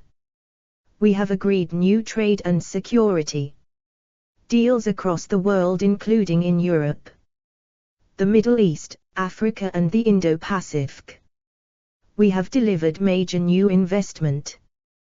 The integrated review was supported by an additional £24 billion and the integrated review refresh by an additional £5 billion to invest in stockpiles and our nuclear enterprise. We have pledged over £12 billion to date on support to Ukraine. We have created new defense industrial partnerships, including AUKUS, to create the world's most advanced nuclear powered, conventionally and continually armed, submarines and the Global Combat Air Program to create a new fighter-jet with Italy and Japan. We will always stand up for British values and interests and will never be afraid to act when it is necessary. We have been part of a coalition that protected maritime security from Houthi attacks and helped police the airspace of our partners in the Middle East. 31 The Conservative and Unionist Party Manifesto 2024. Our strategic defense priorities. We will adapt to the lessons from the war in Ukraine, which showed us it is vital to be able to replenish equipment quickly and that the acceleration of disruptive technologies is changing the character of warfare. Our strategic priorities will be our pledge to veterans. We are proud to have created the United Kingdom's first Office for Veterans Affairs, run by a dedicated minister who attends Cabinet, transforming what it feels like to be a veteran in the United Kingdom. We will maintain the Office for Veterans Affairs in its current position in the Cabinet Office, with a dedicated Minister for Veterans Affairs in Cabinet. We will maintain the base operating budget of the Office for Veterans Affairs at £10 million throughout the next Parliament. We will retain the national insurance holiday for those who employ veterans, and we will bring forward measures so that war pensions and Armed Forces Compensation Scheme awards are not counted as income for the purpose of benefits and pensions. We will extend the visa fees waiver introduced to cover Commonwealth personnel, to include their direct dependents. We will fully implement the findings of the independent review into Veterans UK. We will bring forward measures to ensure public bodies record whether someone has served in the UK's armed forces. We will cut the cost of the Veterans Rail Card so that it costs the same as the HM Forces Rail Card. We will pass the UK's first ever Veterans Bill to enshrine veterans' rights in law, ensuring qualifications from service are correctly recognised in civilian life, creating a legal duty on government to look after our veterans and widening the scope of the armed forces covenant in law to include the UK government and devolved administrations. We will change the law to ensure veterans' ID cards are valid identification in all future elections, boosting the UK defence industrial base by giving industry the multi-year certainty it requires to produce the equipment we need when we need it, with at least £10 billion of investment in munitions production, the majority of which will be spent in the UK over the next decade. We will do this in the areas in which we have the most pressing priorities, building on UK expertise. We will build long-term strategic partnerships with our industrial partners and invest in high-quality British defence industry jobs across the UK, accelerating the modernisation of our armed forces and investing in technology that is advantageous on the modern battlefield.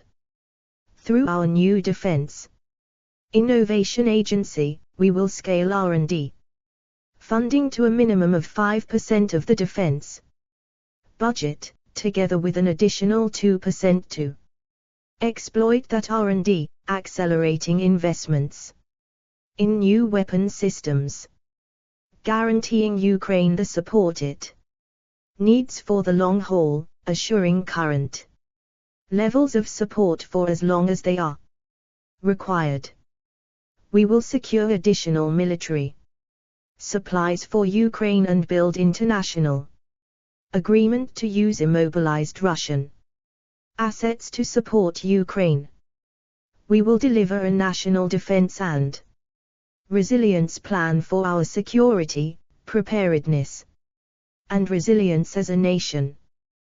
This will be based on the latest assessment of threats and risks, bringing together defense and civilian planning to reflect our increasingly interdependent world, and sit alongside work to build on learnings from COVID to improve the country's preparedness for risks on the National Risk Register. We will improve service family accommodation, improving quality and ensuring military families get the support they deserve, improving efficiency and investing across the United Kingdom. Defence already contributes significantly to our economic prosperity, supporting over 400,000 jobs in the UK. As part of our new investment in defence, we will prioritise growth in UK industries and supporting communities across the United Kingdom. We will make sure new investment is spent more effectively than before by delivering our new integrated procurement model. We will make defence procurement faster, smarter and more joined up, boost private sector investment by confirming that ESG considerations are entirely consistent with investment in our vital defence industry and transform innovation. We will ensure we achieve value for money from this investment in defence alongside our procurement reforms. We will improve productivity, along with a new target to become the largest defence exporter in Europe by 2030. Leadership in the world. Since the 2019 election, the Conservative government has delivered on our promise to make Britain a force for good in the world.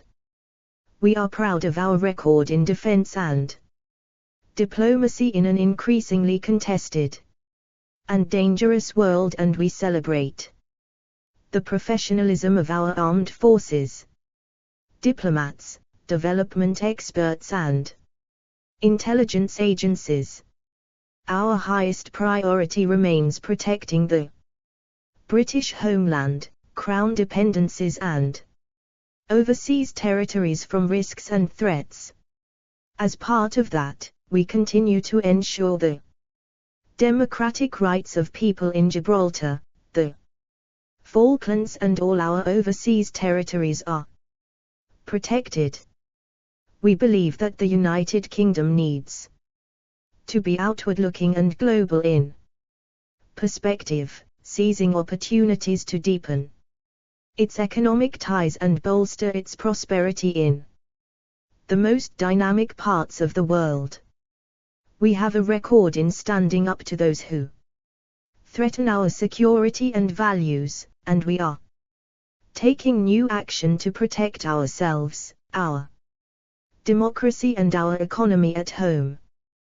We must be prepared to tackle the axis of authoritarian states and hostile actors who are working together to threaten international security. That is why we will include Russia, Iran and China within the enhanced tier of the Foreign Influence Registration Scheme.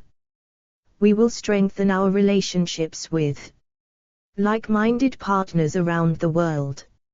As a permanent member of the UN Security Council, the UK has a responsibility to stand up for international peace and security.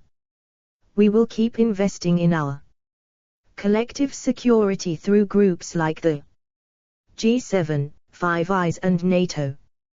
We will maintain our special relationship with the United States, building on the closer trading and national security ties we have built in recent years.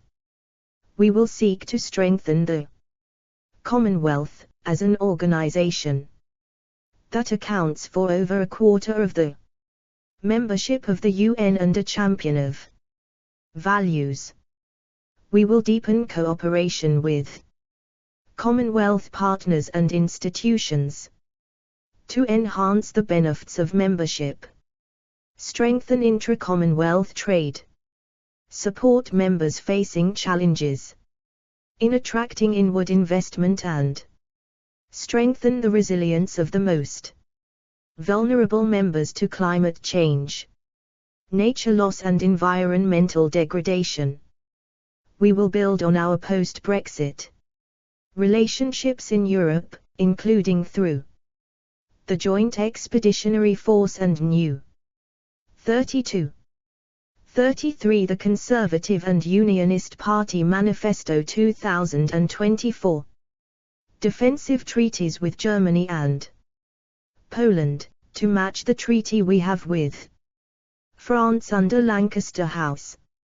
In relation to China, we will strengthen our national security protections, align and cooperate with our partners, and engage where it is consistent with our interests. China has disregarded universal human rights and its international commitments. From Tibet and Xinjiang to Hong Kong, we will continue to raise our grave concerns at the UN and other fora and use asset freezes and travel bans on those involved under our human rights sanctions regime.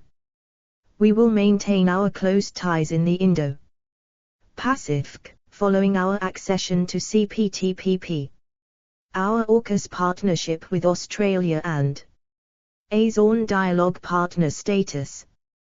We will bolster the Hiroshima Accord with Japan and expand trade and security ties with South Korea, Indonesia, Vietnam and Singapore.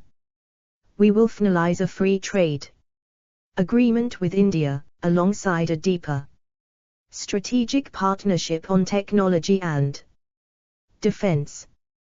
We will continue to seek closer ties with partners in the Gulf and Middle East based on an appreciation of regional perspectives and shared interests. We will sign partnership agreements with each of the British overseas territories, ensuring we are working together to deliver for their residents and identifying areas for greater cooperation on defence, trade and investment. To ensure our world-class diplomacy and development expertise is brought together, we will maintain the merger of the Foreign Office and form a Department for International Development and use this advantage to the maximum benefit in every post overseas. The UK will remain one of the largest development donors in the world.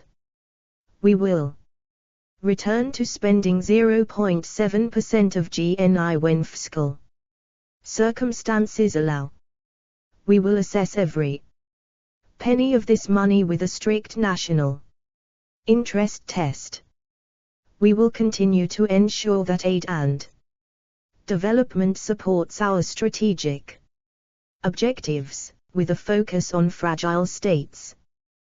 We will work with our partners to deliver the Sustainable Development Goals and tackle poverty, as set out in the International Development White Paper. We will use our influence to ensure multilateral development banks get more money to the countries who need it and work to deliver debt relief. We will expand our international campaigns on girls' education, women's rights and reproductive health. We will stand up for those persecuted for their faith and put the existing role of Special Envoy for freedom of religion or belief on a statutory footing. We will promote international media freedom and work to end human trafficking and modern slavery. We will support marginalized communities in the developing world and protect those persecuted for their ethnicity, political views, faith or sexuality. We will continue our campaigns against child marriage and FGM. We will scale up high-impact, cost-effective global health interventions, including maternal nutrition and antimicrobial resistance, for benefit at home and overseas. We will continue our long-standing support for Gavi and the Global Fund, organizations that have saved millions of lives in the FGHT against disease. We will maintain the leadership on climate change we achieved at COP26 and our efforts to tackle global warming and biodiversity loss. We will continue to ring-fence our commitment to international climate finance. We will work with small island development states, including our Commonwealth friends in the Caribbean and the Pacific, to access finance for climate change adaptation and resilience. We will be confident in spreading British values around the world, publishing a new soft power strategy to support the role of our embassies and the British Council overseas. We will support the BBC World Service, expand the use of the English language worldwide and champion English learning around the globe. We will not apologize for standing up for our values, and we will work against the global rollback on people's rights and freedoms. We will use all the tools available to us, including travel bans and sanctions on individuals and entities that warrant it. We have delivered on our manifesto pledge to introduce votes for life for British citizens living overseas. We will appoint a Minister for British citizens overseas to represent them across. Government. The UK has a strong record of providing world-leading consular support to our citizens overseas, and we will ensure British nationals abroad get help when they need it. We will introduce a new model for complex detention cases, with new family advocates to help provide specialist assistance and give greater confidence to families. We are proud to be a problem-solving and burden-sharing nation. We will use our diplomatic efforts to keep pushing for reconciliation and stability in parts of the world where there is conflict or unresolved territorial disputes. We staunchly stand behind Israel's right to defend itself and to live with security. We will continue to support access to aid for those affected by the conflict. We will push for a two-state solution in the Middle East. Our long-standing position has been that we will recognize a Palestinian state at a time that is most conducive to the peace process. We will redouble our efforts to help achieve diplomatic breakthroughs in Cyprus, Sri Lanka, Sudan and Myanmar. We will bring back our bill to ban public bodies from imposing their own boycott or divestment campaigns against foreign countries and territories. We will intensify our FGHT to stop money laundering and dirty money and ensure all British overseas territories and Crown dependencies adopt open registers of beneficial ownership. 34. 35. The Conservative and Unionist Party Manifesto 2024. Our plan to control immigration and stop illegal immigration. Illegal migration is unfair. It is unfair for people to jump the queue in front of people who play by the rules. It is unfair for taxpayers to pay for the hotels and public services. And it is unfair for illegal migrants themselves who risk their lives in the hands of people smugglers.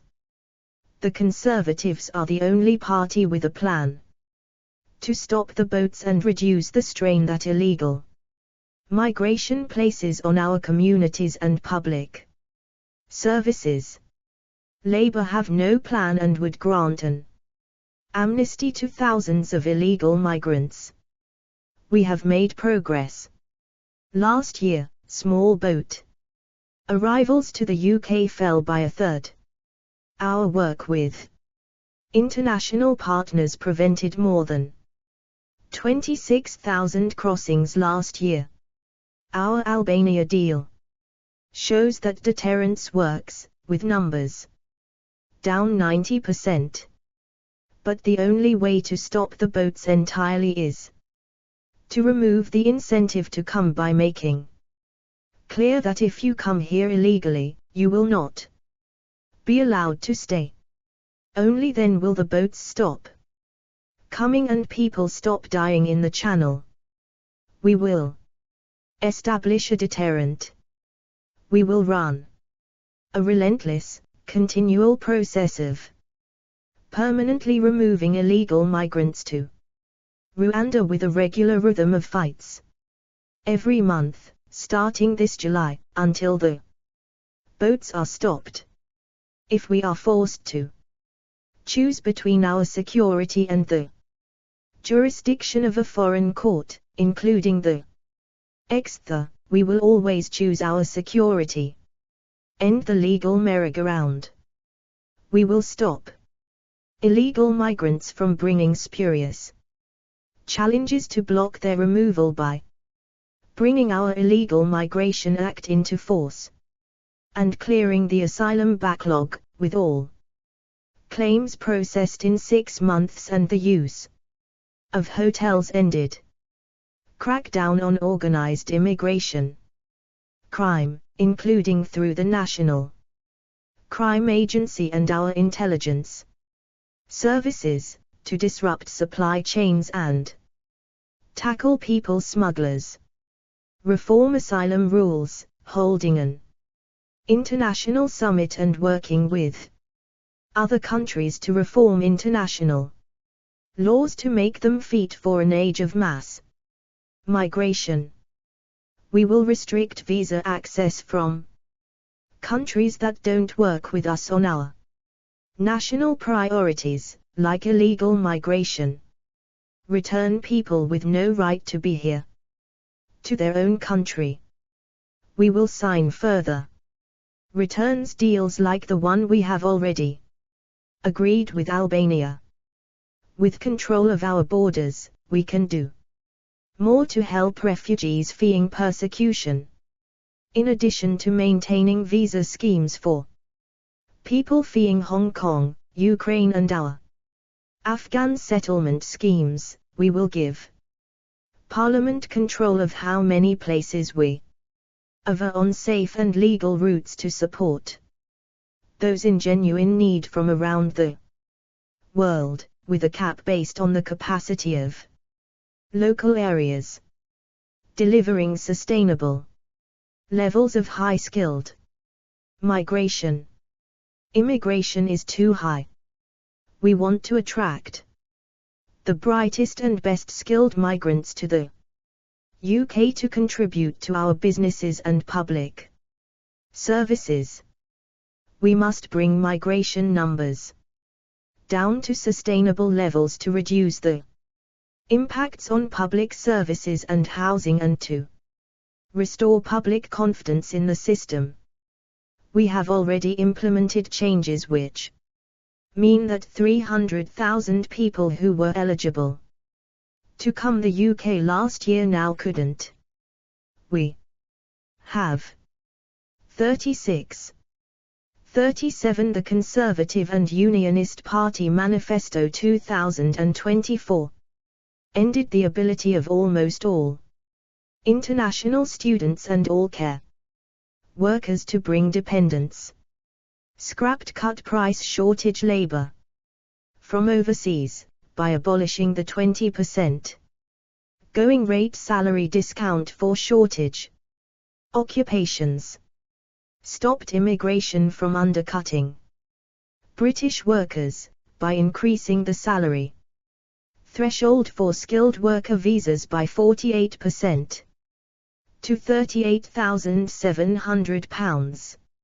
Ensured those sponsoring dependents can support them financially, by raising the minimum income for family visas to £38,700. Going forward, we will raise the skilled worker threshold and family income requirement with inflation automatically to make sure they don't undercut UK workers. Our plan to cut migration. We need to control numbers and give the public confidence. They will come down significantly. We will introduce a binding, legal cap on migration, set on work and family visas so public services are protected whilst we bring the skills our businesses and the NHS needs. Our cap will be set at a level that explicitly takes into account the costs and the benefits of migration. The cap will fall every year of the next Parliament and cannot be breached. We will give Parliament an annual vote on the level of the cap so that the British people can have confidence that immigration numbers will be controlled. Unlike Labour, we won't allow any form of free movement to return. We have taken steps to ensure those coming to the UK do not place a burden on the NHS, by requiring them to pay the immigration health surcharge and increasing this to £1,035. We will go further, in line with other countries. by requiring migrants to undergo a health check in advance of travel and increasing their immigration health surcharge or requiring them to buy health insurance if they are likely to be a burden on the NHS. We will increase all visa fees and remove the student discount to the immigration health surcharge to raise more money for public services. We will continue to attract the brightest and best students to study in our world-class institutions. We will ensure those who come here are able to integrate into communities and participate in the economy. We want to make sure our immigration system is fair and will continue delivering the Windrush compensation scheme. We are committed to the EU settled status scheme and the rights it has guaranteed for EU citizens. 38. 39. The Conservative and Unionist Party Manifesto 2024. Our plan to deliver better health and social care. Since 2010, we have invested more in the NHS than at any other point in its history. We will continue to increase NHS spending above inflation in each year of the next Parliament. During COVID, we saw the NHS at its finest, with extraordinary acts of service and sacrifice from health and care professionals. Throughout the pandemic, the Conservative government acted to save lives, protect the NHS and deliver a world-leading vaccine program. But dealing with a once-in-a-generation pandemic put a strain on our health and social care system, and it has taken time to recover. Thanks to record funding, we now have more doctors and nurses than ever before, delivering record numbers of appointments. We are committed to accelerating the NHS's recovery from the pandemic, delivering safe and effective services and ongoing improvements in waiting times for primary, elective, cancer and emergency care. We will return performance to the levels set out in the NHS Constitution by the end of the next Parliament. We will invest in and modernise the NHS. We have taken the long-term decision to train the staff the NHS needs, by backing the NHS's FRST, ever long-term workforce plan. By the end of the next Parliament, there will be 92,000 more nurses and 28,000 more doctors in the NHS than in 2023. We are also delivering record increases in training places for other clinicians, such as midwives and paramedics, and we are boosting training places for dentists and other dental care professionals by 40%. We will improve working conditions for all NHS staff. We are committed to supporting a high-quality and sustainable social care system, building on our additional investment of up to £8.6 billion over the last 2 years. At the next spending review, we will give local authorities a multi-year funding settlement to support social care and will take forward the reforms in Our People at the Heart of Care White Paper, bringing health and care closer to patients. The NHS long-term workforce plan will help shift care away from hospitals and into local communities. To support this, we will expand pharmacy first, including for menopause support, contraception and treatment for chest infections, freeing up 20 million GP appointments a year. Build or modernize 250 GP surgeries, focused on areas of new housing growth. Build 50 more community diagnostic centers, including in underserved areas, resulting in an additional 2.5 million checks a year. We will attract and retain a high-quality care workforce, make reforms to shape the market for older people's housing and support unpaid carers. We will implement our planned reforms to cap social care costs from October 2025. We will invest in more and better facilities, continuing to deliver 40 new hospitals by 2030 and investing proportionately more in out-of-hospital services over time. We will modernize NHS primary care services and bring health and care closer to patients. Our dental recovery plan will unlock 2.5 million more NHS dental appointments through a patient premium to encourage dentists to take on new NHS patients. We will make further reforms to the dental contract to ensure its future sustainability, and we will ensure newly qualified dentists have to work in the NHS for a number of years or pay back their training costs. We will promote good oral health through our Smile for Life program. Rural and coastal communities will be better served through Golden Hellos to encourage dentists to work in these areas, and through new dental vans. We will further improve access to NHS services across England by training more staff in rural and coastal areas. For the first time, the NHS Constitution will reflect the bespoke healthcare needs of rural and coastal communities and the need for the NHS to tailor services accordingly. 41 The Conservative and Unionist Party Manifesto 2024.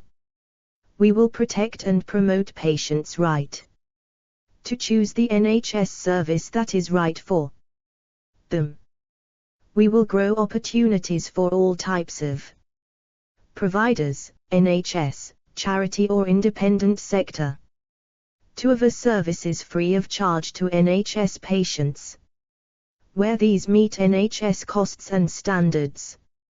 We will extend patients' right to choose to more NHS community services over time, including diagnostics, talking therapies and other mental health services.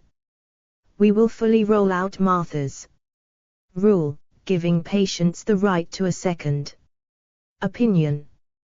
We will support our world-leading life sciences sector, embracing the opportunities provided by Brexit to pursue nimble and agile regulation, supported by a well-equipped MHRA. We will support research into new treatments, including for Parkinson's and motor neurone disease, and transforming NHS technology and productivity. We will invest £3.4 billion in new technology to transform the NHS for staff and for patients.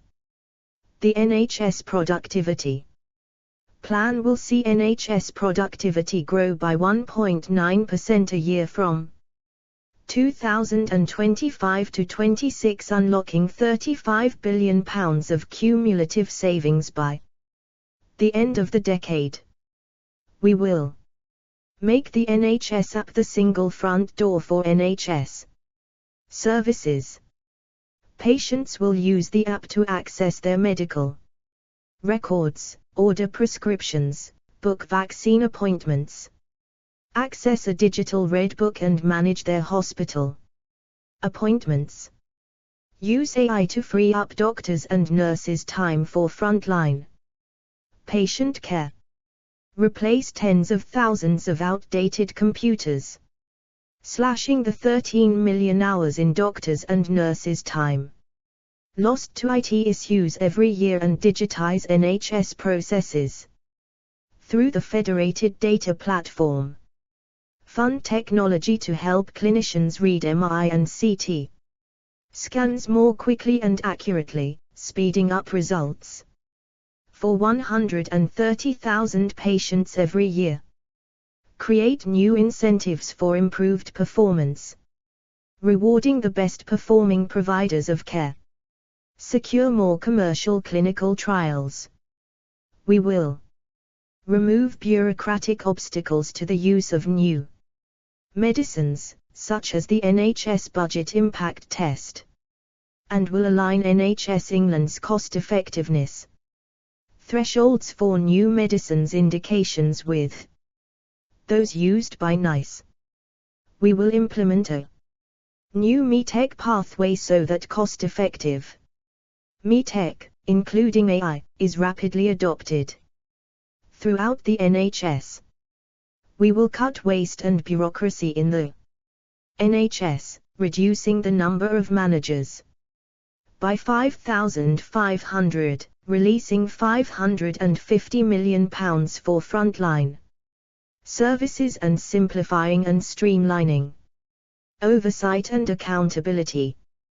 We will carefully consider the implications of the review of the whistleblowing framework for the NHS and we will consult on a disbarring regime for NHS managers. We know that, for most people, poor health comes from living with one or more of 6 major health conditions: cancer, heart disease, musculoskeletal disorders, mental ill health, dementia and respiratory disease. We will publish and implement a major conditions strategy to prevent these conditions from occurring and ensure those living with them receive the best possible care. We will also take forward our Rare Diseases Action Plan. We will continue to modernize autism and learning disability services. We will bring forward our landmark tobacco and VAPs bill in our FRST King's Speech. We will continue to tackle childhood and adult obesity, and will legislate to restrict the advertising of products high in fat, salt and sugar. We will gather new evidence on the impact of ultra-processed food to support people to make healthier choices. We will roll out new digital health checks to 250,000 more people every year, helping to prevent hundreds of strokes and heart attacks. We will take forward the NHS vaccination strategy. We are implementing the HIV Action Plan, which will end new HIV transmissions by 2030. Subject to evaluation, we will expand HIV opt-out testing in emergency departments in England. We will prioritize women's health, following publication of the FRST Ever Women's Health Strategy in 2022. To support women further, we will bring forward a comprehensive national strategy for maternity care as recommended by the APPG on birth traumas inquiry. Deliver additional funding for maternal safety and improve access to mental health services for new mums. Improve perinatal pelvic health services to prevent and support women with birth injuries, and postnatal appointments dedicated to checking mums, not just their babies. Expand women's health hubs so that every integrated care system has at least one hub up and running. Roll out fracture liaison services to every region, reaching 100% coverage by 2030. as osteoporosis disproportionately impacts women. Support continued research into disparities in maternity care through the National Institute for Health and Care Research. We will complete the implementation of the CAS review, protecting young people, questioning their gender from ideologically driven care and ensuring that NHS services follow evidence-based best practice. We have already stopped the routine use by the NHS of puberty blockers for gender dysphoria and will legislate to permanently prevent their private prescription and supply. We will amend the NHS constitution so that it recognizes every patient's right to request single-sex accommodation and same-sex intimate care. We will not allow the word women to be erased by health services. Words such as breastfeeding and mother will not be replaced by chest feeding and birthing parent. We will introduce a new licensing scheme and age limits for non-surgical cosmetic procedures, ensuring services are administered by suitably qualified and trained professionals. Improving mental health support. Mental health should have parity of esteem with physical health. To support children, young people and adults with their mental health, we will expand coverage of mental health support teams from 50% to 100% of schools and colleges in England by 2030. Open early support hubs for those aged 11 to 25 in every local community by 2030. Increase the planned expansion of NHS talking therapies by 50%, supporting people with anxiety, stress and depression. Boost the capacity of individual placement and support for severe mental illness by 140,000 places.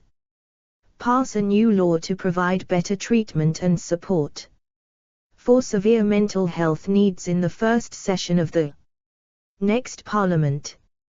We will maintain the position that assisted dying is a matter of conscience and will respect the will of Parliament. Debates on assisted dying should never distract from the importance of delivering high-quality palliative care services, and we will continue to support children's and adults' hospices. We have made a wholehearted and unequivocal apology, on behalf of successive governments of all parties, for the infected blood scandal. As one of the last acts of Parliament, legislation was passed that brings the Infected Blood Compensation Authority into existence, and we confirmed Sir Robert Francis as its interim chair.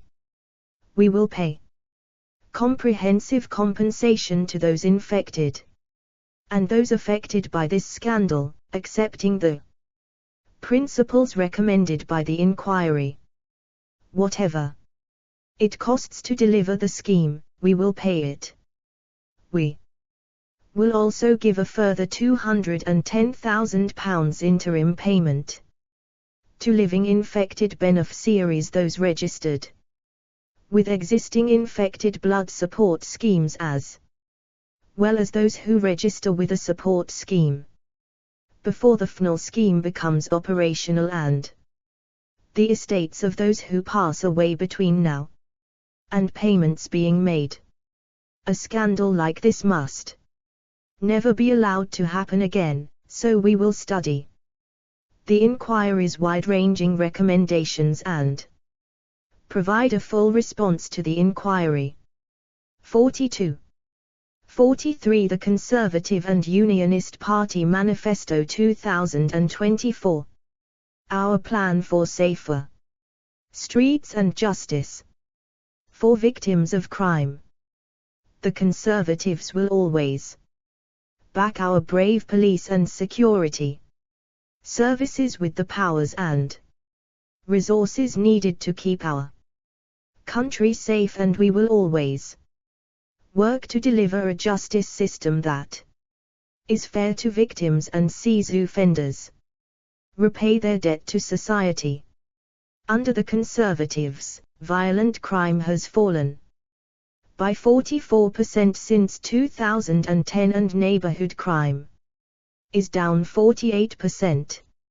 Reoffending has fallen from over 30% in 2010 to 25%. We have recruited 20,000 police officers, delivered 6,000 prison places, as part of the largest prison expansion since the Victorian era, and deported over 18,000 foreign national offenders since 2019 alone.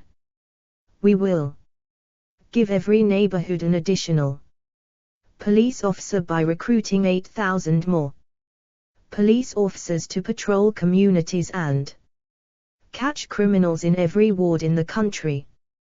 These full-time, fully warranted officers will be dedicated to neighborhood policing.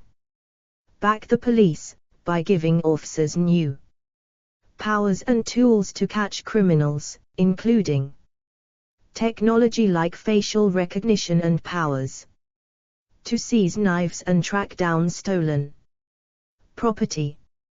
We will always back the police in the lawful and professional use of force, alongside a fair and proportionate accountability system.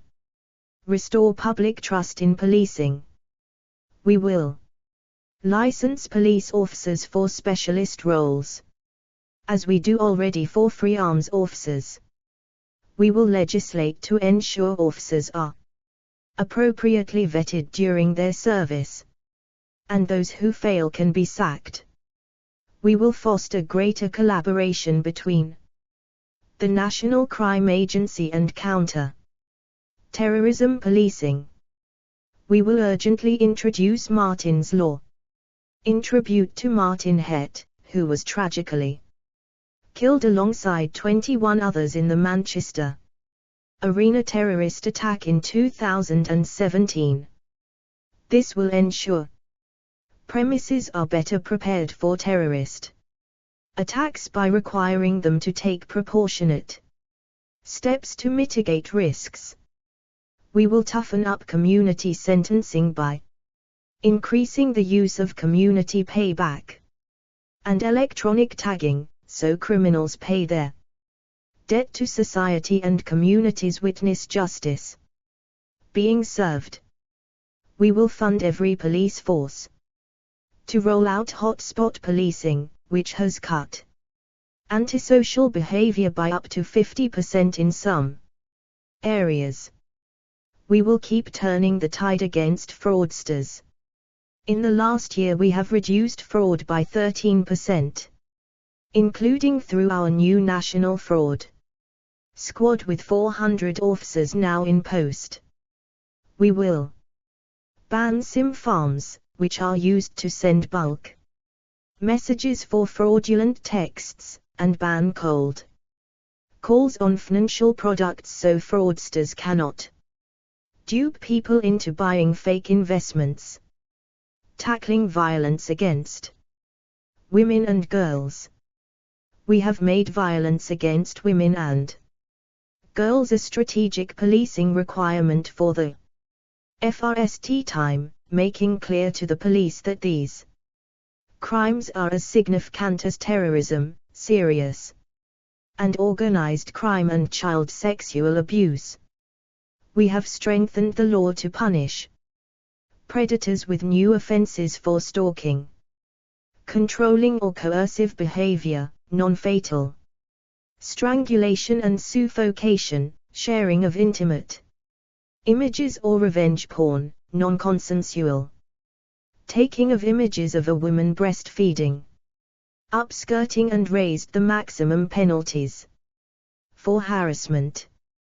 We will legislate to create new offenses for spiking, the creation of sexualized, deepfake images and taking intimate images without consent. We will support victims of domestic abuse, including through our Domestic Abuse Act, which created a statutory definition of domestic abuse and gave new powers to police and the courts. 44. 45. The Conservative and Unionist Party Manifesto 2024. We will toughen sentencing for murders that take place within the context of domestic abuse with new aggravating factors, such as if they involve coercive and controlling behavior or gratuitous attacks. We will introduce a 25-year prison term for domestic murders, regardless of whether a weapon is used. Those who kill their domestic abusers will not face the same starting point. This will be accompanied by a review of homicide sentencing, looking to close loopholes that allow some killers to get off lightly. We will introduce an aggravating factor for murders that happen in the context of rough sex, so it is never used as an excuse to get a lighter sentence. We have increased rape prosecutions by 56% since 2010, and we will ensure rape victims get the justice and support they deserve, with a new investigatory model for rape for police forces and prosecutors and pre-recorded cross-examination for victims in all Crown courts. We will carefully consider the recommendations of Baroness Burton's independent review of pornography and ensure we have the right safeguards in place to protect against any harmful impacts of the industry. A justice system that delivers for victims and the public. We will toughen sentencing for the worst offenders. We have already ended Labour's automatic halfway release for violent and serious sexual offenders. We will make life imprisonment without parole mandatory for more of the most heinous murderers, and require rapists and other serious sexual offenders to spend the whole of their sentences behind bars. We will toughen sentences for knife crime, grooming gangs and assaults against retail workers and combat the ability of serious organized crime gangs to use new technology to harm the public. We will prioritize further measures to crack down on hyper-prolific offenders. We will empower judges to require offenders to attend hearings or face an increased sentence. We will stand firmly behind the legal doctrine of joint enterprise, meaning that those who assist in crimes, from the getaway driver to the weapon supplier, can be held accountable. We will build 4 new prisons, completing our program of 20,000 new prison places by 2030. We will make it easier to build prisons in appropriate places by scrapping legacy EU rules and streamlining the planning system. We will remove more foreign national offenders by increasing removals under the early removal scheme and negotiating more prisoner transfer agreements. We will maintain the ban on prisoners voting from jail. We will turn criminals away from the cycle of reoffending, investing in rehabilitative services such as drug treatment, education and employment. We will deliver our 10-year drugs plan to cut crime and help people rebuild their lives away from crime. Our Victims and Prisoners Act ensures victims are protected and supported, including that those affected by major disasters such as Hillsborough, the Manchester Arena bombing, and the Grenfell Tower FRE can get the help they need, when they need it, through a permanent independent public advocate. We will expand the provision of legal aid at inquests related to major incidents where the independent public advocate is appointed or in the aftermath of terrorist incidents. We will bring the mandatory reporting provisions of the Criminal Justice Bill into force as soon as possible. We will design a redress scheme for the victims of child sexual abuse in institutional settings that reflects their needs. We will ensure this includes the victims of grooming gangs and make a national apology to grooming gang victims. We will ensure sex offenders cannot evade justice or conceal their identity by restricting sex offenders from changing their names. We will cut the COVID court backlog by keeping open Nightingale courtrooms, funding sitting days and investing in court maintenance. And we will continue to digitize court processes and expand the use of remote hearings. We will match fund 100 criminal law pupillages to speed up justice for victims and will continue to ensure access to justice through legal aid provision. We will expand our Pathfinder Courts pilot in family court proceedings and continue mediation vouchers to help more families resolve private law child arrangements without an acrimonious court battle.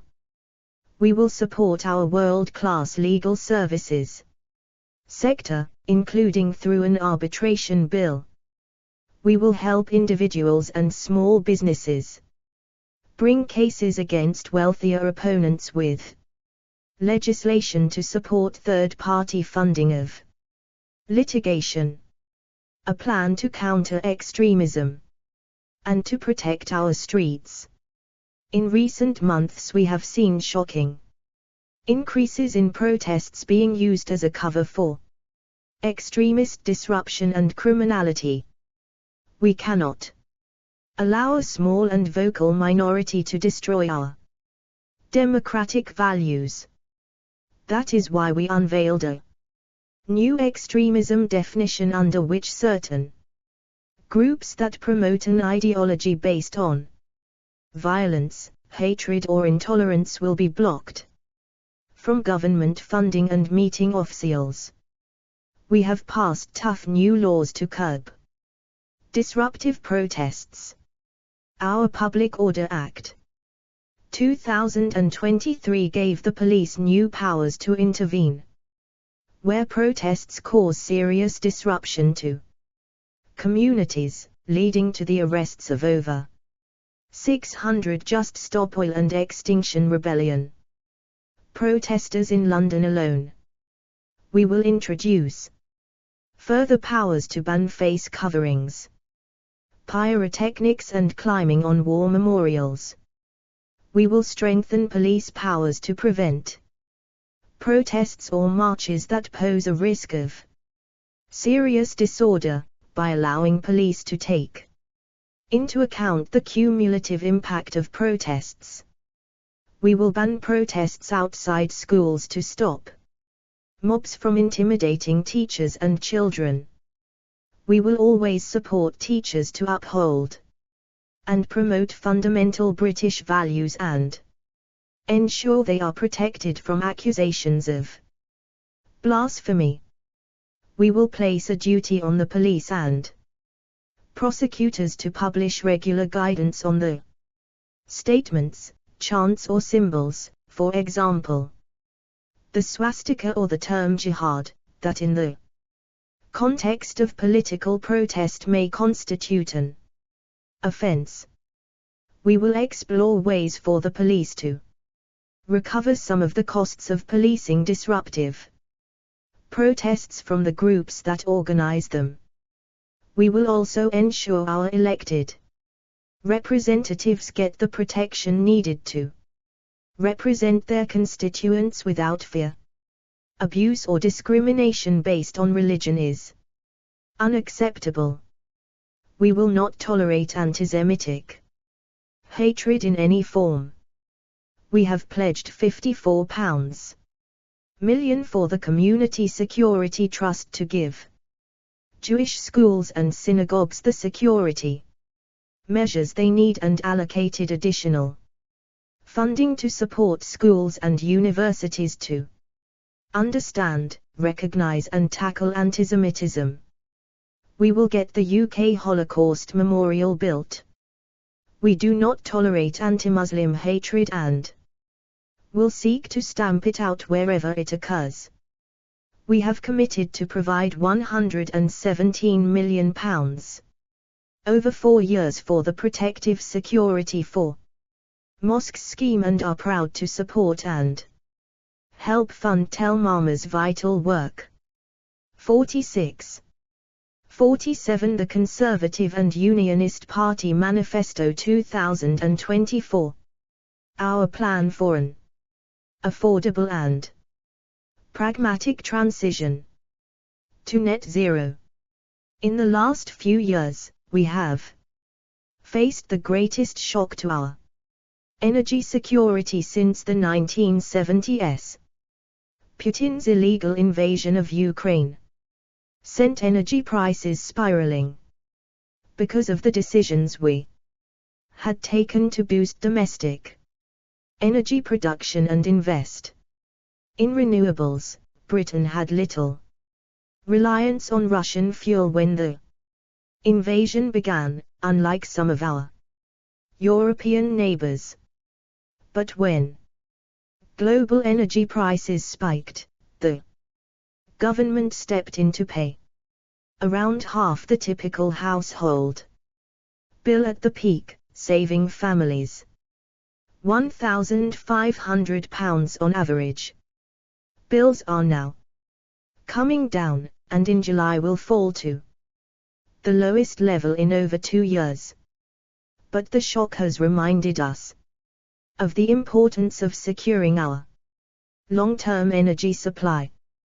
We are proud of our record and remain committed to delivering net zero by 2050. Today, the UK is home to the FVE largest offshore wind farms in the world. Half of our electricity comes from renewables, compared to just 7% when Labour were last in office. We have reduced emissions further and faster than any of our competitors, and the UK is the first major economy to get halfway to net zero.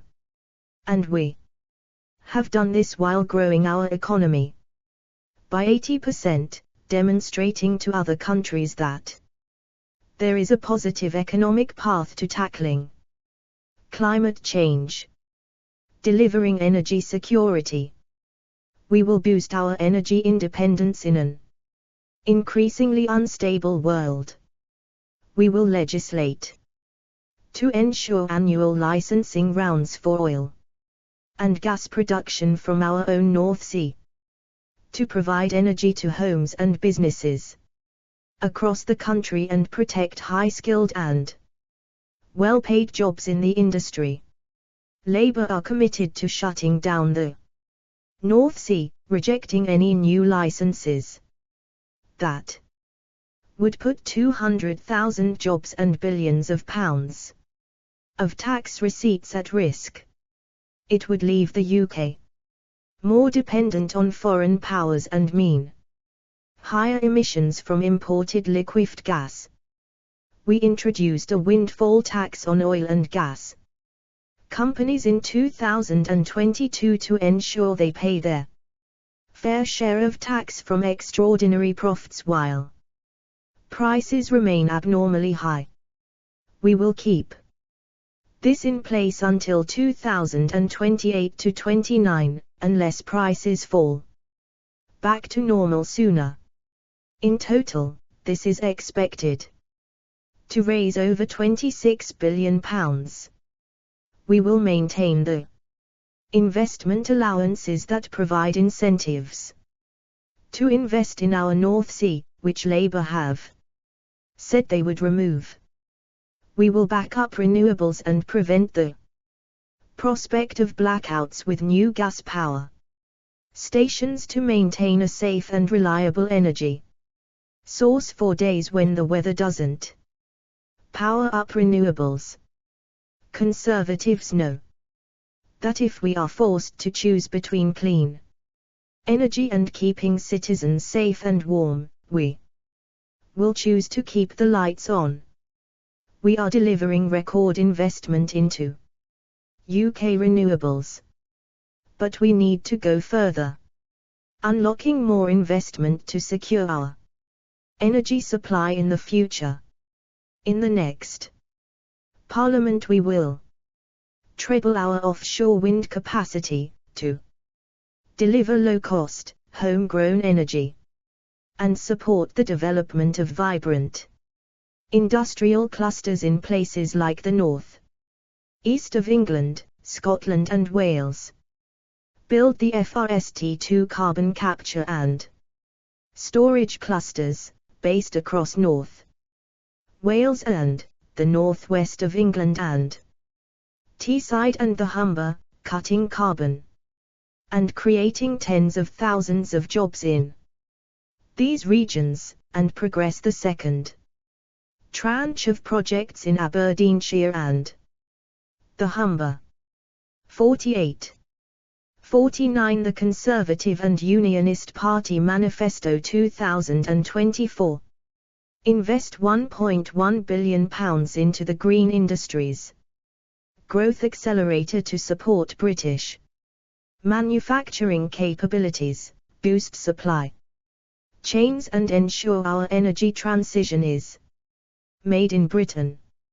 Scale up nuclear power, building on our work establishing Great British Nuclear within the FRST 100 days of the next Parliament. We will approve 2 new fleets of small modular reactors to rapidly expand nuclear power, create well-paid, high-skilled jobs and deliver cheaper, cleaner and more secure energy. We will halve the time it takes for new nuclear reactors to be approved, by allowing regulators to assess projects while designs are being finalized, improving join-up with overseas regulators assessing the same technology and speeding up planning and environmental approvals. Deliver a new gigawatt power plant at Wylfa in North Wales and work with industry to deliver existing projects at Hinkley Point and Sizewell. This will help the UK to become a net exporter of electricity, and by building more electricity links with neighbouring countries, we can increase exports, make our energy system more efficient and bring additional revenue to the UK. We will ensure offshore cables help reduce the amount of onshore infrastructure, such as substations, that we need to build. As we achieve this transition to net zero, we will take steps to ensure the technology and infrastructure is made here in the UK. We will provide a bonus, on top of contract payments, that support offshore wind, to reward energy FRMs that invest in manufacturing in the most disadvantaged places in the UK or invest in more sustainable supply chains, creating more good jobs as we get more energy from renewables. We are strong supporters of domestic steel production and have introduced effective safeguards against steel that is heavily subsidized by foreign governments and helped public projects procure more UK-made steel. We agreed a £500 million grant as part of A £1.25 billion commitment by Tata Steel to transform and secure a sustainable future at their Port Talbot works. We will continue working to support production in Scunthorpe and the northeast of England, securing the future of steel making across the UK. We will implement a new import carbon pricing mechanism by 2027 to ensure that imports of iron, steel, aluminium, ceramics and cement from countries with a lower or no carbon price will face a comparable carbon price to those goods produced in the UK. This will reduce the risk of industry being displaced to other countries which aren't taking action on climate change. A pragmatic and proportionate approach to net zero. The UK has led the world on tackling climate change, having cut our emissions more than any other major economy. We will get to net zero on the fairest possible path and in a way that brings people with us. We will seize the opportunities created by the transition, opening up whole new sectors and creating hundreds of thousands of good jobs in all corners of the country. Our approach leverages the innovation and investment of the private sector to unleash technologies that cut costs for households. This has enabled us to overachieve on our targets, become a powerhouse in clean technologies, and continue to support households. We reject Labour's dogmatic, top-down approach that will burden households with higher bills. We will cut the cost of tackling climate change for households and business, and deliver net zero by 2050, by sticking to our pragmatic, proportionate, and realistic approach that eases the burdens on working people, ensuring that families are given time to make changes that affect their lives and never forcing people to rip out their existing boiler and replace it with a heat pump. Guaranteeing a vote in the next Parliament on the next stage of our pathway, with adoption of any new target accompanied by proper consideration of the plans and policies required to meet the target, to maintain democratic consent for the big decisions that net zero will mean for our country, ensuring that green levies on household bills are lower. The cost of renewables, such as wind and solar, has fallen dramatically. We will ensure the annual policy costs and levies on household energy bills are lower in each year of the next Parliament than they were in 2023. Reforming the Climate Change Committee, giving it an explicit mandate to consider cost to households and UK energy security in its future climate advice, ruling out creating further green levies, and alongside our commitment not to introduce road pricing schemes, we will also rule out any frequent fire levy. Energy bills are falling, down 63% since the peak. We will take further action to ensure they are low as possible for families, by maintaining our energy price cap, protecting millions of households from being overcharged by their supplier. As the energy market advances, the price cap will need to evolve, and we will ensure the regulator has the necessary powers to continue protecting consumers, reviewing and reforming standing charges to keep them as low as possible. delivering our pump watch scheme that will force petrol retailers to share live information on their prices, helping drivers to get a fair price at the pump. Introducing more efficient local markets for electricity, which expert analysis estimates would save £20, £45 per household per year, giving households the choice of smart energy tariffs, which can save them £900 a year. Implementing the recommendations of the Windsor Review, ensuring networks are able to buy forward with confidence and cutting waiting times to get a grid connection to deliver an estimated saving of £15, £25 per household per year out to 2035. Recognizing technological developments over the last decade, we will undertake a rapid review into the advantages of alternative network technologies, compared to overhead pylons. The review will consider moving to a presumption in favor of undergrounding where cost competitive.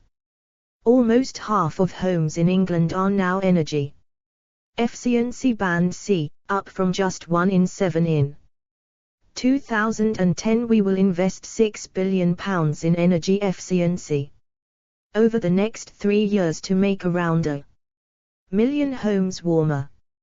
And we will fund an energy efficiency voucher scheme, open to every household in England, to support the installation of energy efficiency measures and solar panels, helping families lower their bills. We will ensure democratic consent for onshore wind, striking the right balance between energy security and the views of their local communities. Our updated national planning policy framework seeks to ensure local areas that host onshore wind directly benefit, including potentially through energy bill discounts. We will support solar in the right places, not on our best agricultural land. We have changed planning rules to protect the best agricultural land with a presumption that this is used for food production, while also making it easier for solar to be located on brownfield sites and on rooftops. Our new planning rules also prevent multiple solar farms being clustered in one area to help protect our rural landscapes. We will retain the current moratorium on fracking. 51 The Conservative and Unionist Party Manifesto 2024. Our plan to build more houses in the right places. We will deliver a secure future for communities by giving more people a better chance of living where they would like, near their family, friends and job. We have delivered over 2.5 million homes since 2010, including meeting our commitment to deliver 1 million homes in the last Parliament. Home ownership rates plummeted under the last Labour government, so we cannot afford to go back to square one. We will deliver 1.6 million homes in England in the next Parliament by abolishing the legacy EU nutrient neutrality rules to immediately unlock the building of 100,000 new homes with local consent, with developers required in law to pay a one-off mitigation fee so there is no net additional pollution. Delivering a record number of homes each year on brownfield land in urban areas. We will do this by providing a fast track route through the planning system for new homes on previously developed Land in the 20 largest cities. Strong design codes will ensure this enables the gentle densification of urban areas, with new family homes and mansion blocks on tree-lined streets built in the local character. We will look at extending full expensing to the delivery of brownfield housing, raising density levels in inner London to those of European cities like Paris and Barcelona. We will ensure the London plan delivers more family homes a year, forcing the mayor to plan for more homes on brownfield sites, like underused industrial land. We will regenerate major sites like Euston, Old Oak Common and Thamesmead, unlocking new urban regeneration schemes by creating locally led urban development corporations in partnership with the private sector and institutional investors. We will support the delivery of new quarters in Leeds, Liverpool and York, alongside working with local leaders and the community to seize the opportunity of our ambitious Cambridge 2050 plan, supporting local and smaller builders by requiring councils to set land aside for them and lifting Section 106 burdens on more smaller sites, while ruling out Labour's proposed community right to appeal, which would bring the planning system to its knees, making sure local authorities use the new infrastructure levy to deliver the GP surgeries, roads and other local infrastructure needed to support homes. We will not allow these funds to be spent on community projects that bear no relation to support for new homes.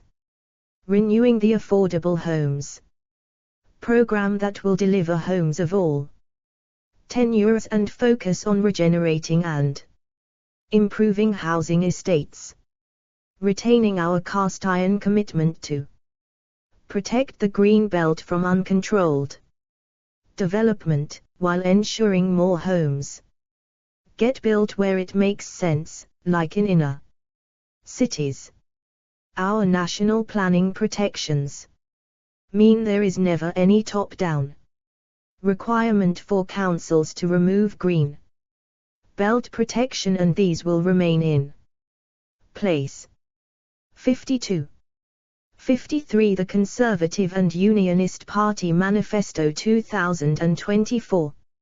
A plan to support first-time buyers onto the housing ladder and ensure fairness in our housing system, as well as building the homes we need. We will also take immediate steps to support more people onto the housing ladder. We will ensure the majority of first-time buyers pay no stamp duty at all, lowering the upfront costs of buying a first home. We will make permanent the increase to the threshold at which first-time buyers pay stamp duty to £425,000 from £300,000, which we introduced in 2022. We will also launch a new and improved Help to Buy scheme to provide first-time buyers with an equity loan of up to 20% towards the cost of a new build home. First-time buyers will be able to get onto the housing ladder with a 5% deposit on interest terms they can afford. The scheme will be part funded by contributions from house builders. We will also continue our mortgage guarantee scheme, which has already helped over 40,000 households buy a home, while supporting more families to buy through shared ownership. We will always prioritize giving those who work hard and contribute to our country a leg up in the housing market. We will legislate for new local connection and UK connection tests for social housing in England, to ensure this valuable but limited resource is allocated fairly. And we will implement a 3 strikes and you're out expectation of social housing landlords for antisocial behavior. They will be expected to evict tenants whose behavior is disruptive to neighbors and the local community. We will protect family homes from higher tax. Under the family home tax guarantee, we will not increase the number of council tax bans, undertake an expensive council tax revaluation or cut council tax discounts, as Labour is currently doing in Wales. We will maintain private residence relief so that people's homes are protected from capital gains tax, and we will not increase the rate or level of stamp duty to support homeowners. To further support homeowners, we will introduce a 2-year temporary capital gains tax relief for landlords who sell to their existing tenants. We rule out Labour's anti-aspiration move to drastically reduce right to buy discounts to levels seen under the last Labour government. We will protect the laws that ensure the discounts rise with inflation and FGHT any plan by local authorities to abolish the right to buy altogether. We will complete the process of leasehold reform, to improve the lives of over 4 million leaseholders. We will cap ground rents at £250, reducing them to peppercorn over time. We will end the misuse of forfeiture, so leaseholders don't lose their property and capital unfairly, and make it easier to take up common hold. We will pass a renters reform bill that will deliver fairness in the rental market for landlords and renters alike. We will deliver the court reforms necessary to fully abolish Section 21 and strengthen other grounds for landlords to evict private tenants guilty of antisocial behavior. We will continue with our plans to end rough sleeping and prevent people from ending up on the streets in the FRST place, after making significant progress over the last few years. We will deliver our commitments under the local authority housing fund and review the quality of temporary accommodation. After delivering landmark new laws that freed leaseholders from cladding bills following on from the awful tragedy of Grenfell Tower, we will continue our support for leaseholders affected by historic building safety problems by requiring the continuation of developer-funded remediation programs for mid- and high-rise buildings. We will ensure councils have the powers they need to manage the uncontrolled growth of holiday lets, which can cause nuisance to local residents and a hollowing out of communities. We will support those who want to build or commission their own home by making the planning process simpler, while also supporting more community housing schemes. We will encourage the building of different forms of housing, particularly housing for older people. Building on our new powers for the police, we will further speed up the use and enforcement of powers to remove illegal traveller sites, while giving councils greater planning powers to prevent unauthorized development by travellers. 54. 55 The Conservative and Unionist Party Manifesto 2024. Our plan to strengthen communities. Our commitment to leveling up means giving everyone the opportunity to stay local and go far. Conservatives are committed to delivering stronger communities and safer streets, unleashing the power of the private sector to unlock jobs and opportunity for all and boosting local pride. We have already allocated and will ensure we deliver over £15 billion in dedicated levelling up funding across the UK since 2019 and passed our landmark Levelling Up and Regeneration Act.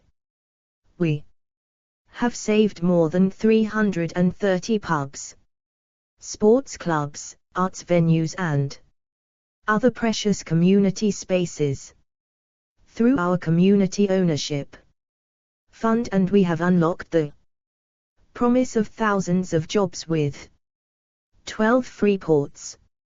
To further strengthen communities, we will provide 105 towns in the UK with a £20 million endowment fund for local people to change their town's future. This includes extending our plan to 30 more towns who will benefit from funding that they can use on their priorities such as reviving high streets or bringing new housing to town centres. Extend our community ownership fund to help more communities across the UK take control of vital community assets like pubs, music venues, libraries, green spaces, leisure centres and more. Extend the UK Shared Prosperity Fund for 3 years at the next spending review, before using this funding to support UK-wide national service. Both schemes will involve funding community groups focused on increasing life chances, instilling civic pride and boosting people's skills.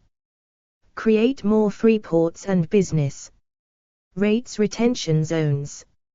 Free ports have already generated just under £3 billion in investment, which in turn will create thousands of jobs. We will extend this opportunity to more areas and set out an application round in the next Parliament. We want to replicate the example of Sunderland's Crown Works Studios elsewhere in the country. We will enable councils to retain all business rates growth within a defined zone for 25 years, which they can use to finance the delivery of new infrastructure and invest in supporting burgeoning local industries. Continue backing investment zones across the country, giving areas £160 million to catalyse local growth and investment. Give our high streets a new lease of life and restore pride in place. We will change planning laws to support places to bring back local market days and regenerate defunct shopping centres. We will continue to make industry pay for removing chewing gum from streets and raise the phone's utility FRMS must pay when they create street scars by not properly restoring roads and pavements after their works are completed.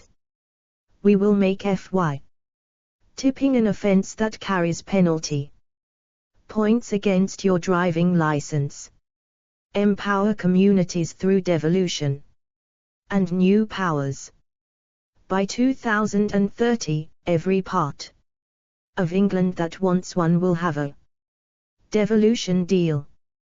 We will offer our level 4 devolution powers to areas in England with a devolution deal and a directly elected leader, starting with the Tees Valley. Launch a Seaside Heritage Fund to support enhancements to our seaside heritage, preserving and restoring our coastal assets. 56. 57. The Conservative and Unionist Party Manifesto 2024.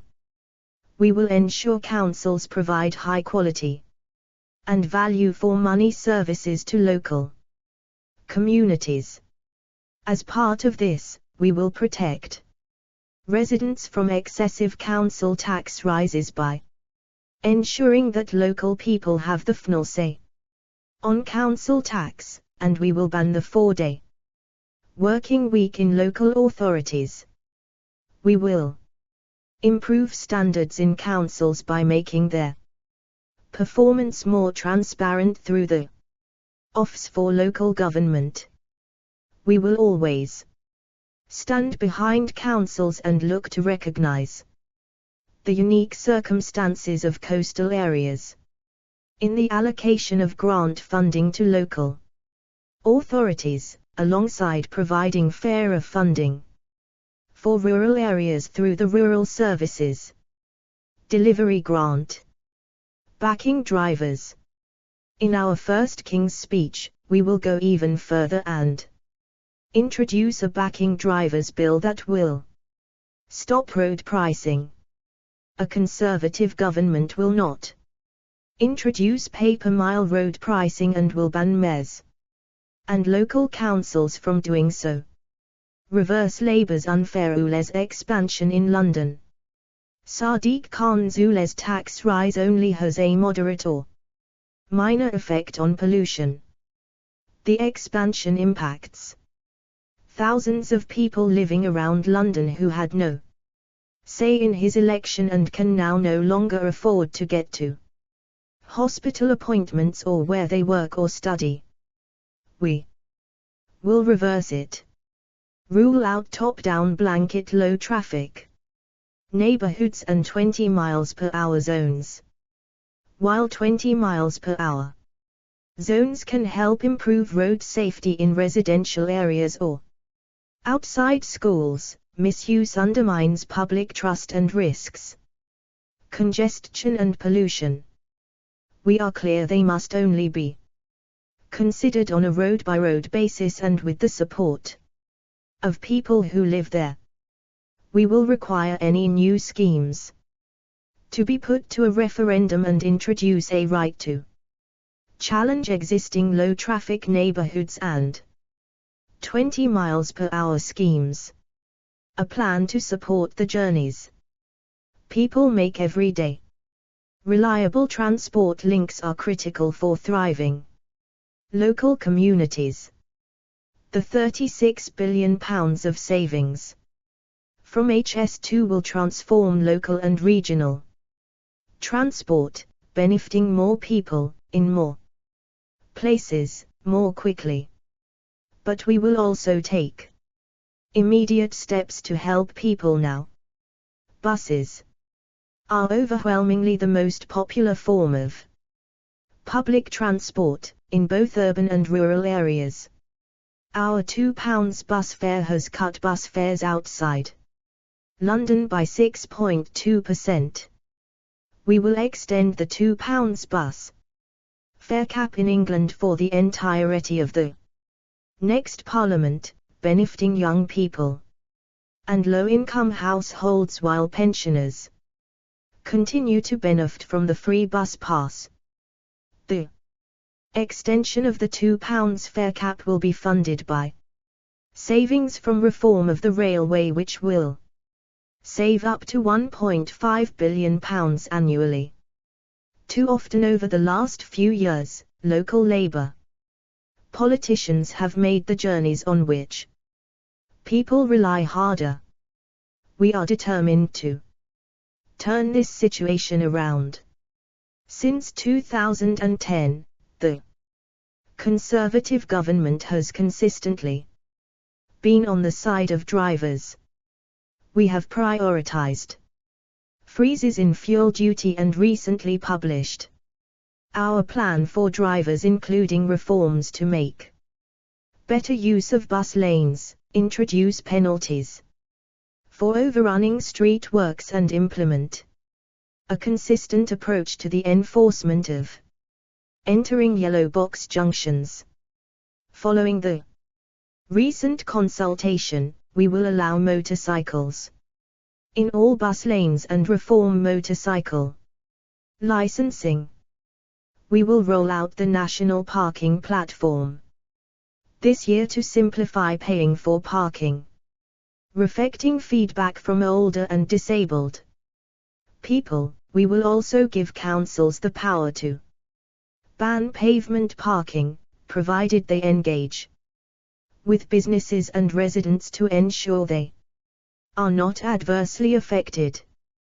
We remain steadfastly committed to road safety, and, to that end, will maintain our pledge to build no new smart motorways and invest in improving the safety of existing ones. 2025 marks the 200th anniversary of the FRST passenger railway in the UK, and we are the only party with a credible plan for rail reform. Labour's incoherent and ideological nationalisation plan would put the trade unions in charge, continuing to prolong unaffordable and unfair working practices which are unjustifiable to the public. We will introduce a rail reform bill in our FRST King's Speech to create Great British Railways GBR, headquartered in Derby.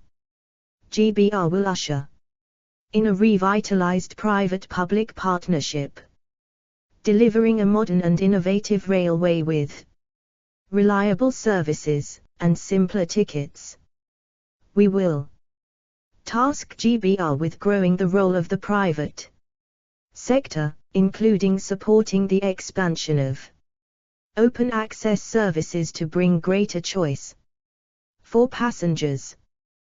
We will also look to include measures to reform outdated working practices in the rail industry in the Rail Reform Bill. Over the next Parliament, we will also roll out mobile pay-as-you-go contactless tickets nationwide, bringing rail into line with how we pay for many goods and services. We will work with Active Travel England to make it safer for people to walk or cycle, including projects like ensuring safe walking routes to schools and measures to protect pedestrians, cyclists and other vulnerable road users. Where new schemes are introduced, we will ensure they have local support. FRST. While we back responsible cyclists, we will bring penalties for the rare instances where dangerous cyclists kill or injure into line with those for other road users. Protecting our heritage and institutions. The Conservative Party will always protect our national heritage, including statues, monuments and memorials. We will keep our retain and explain guidance under review to ensure it supports custodians in the preservation of our national history and heritage. We will continue to support museums and libraries across the country. Government has the power to leverage philanthropy for good causes and cultural institutions. We will work with individuals, businesses, charities and other networks to find opportunities to unleash this even further. We will complete the review of gift aid within the next Parliament. We will ensure Royal Mail continues to deliver the universal postal service in a way which is affordable for customers as well as being efficient and financially sustainable.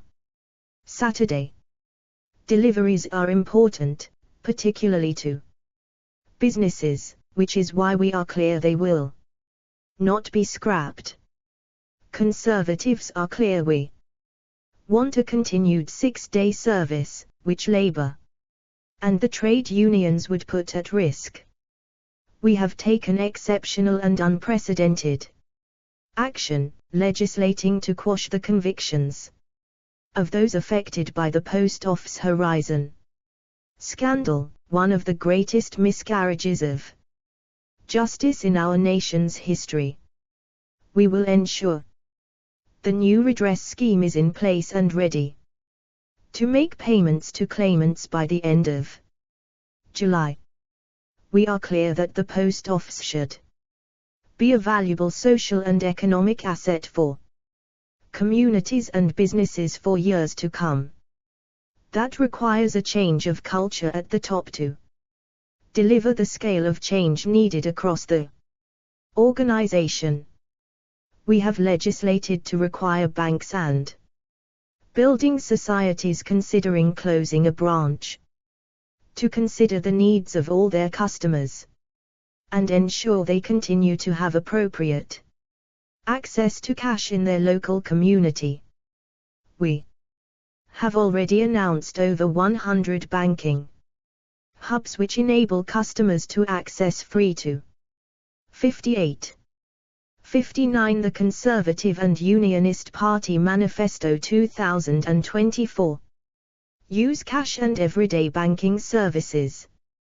We remain steadfast in our support for the fundamental principles that underpin the UK's constitutional settlement. We remain committed to the first past the post system for elections, maintaining the direct link with the local voter. We will not change the voting age from 18. We will maintain rules to tackle voting fraud, including the requirement to show ID. Our plan for greater protections around sex and gender. Biological sex is a reality.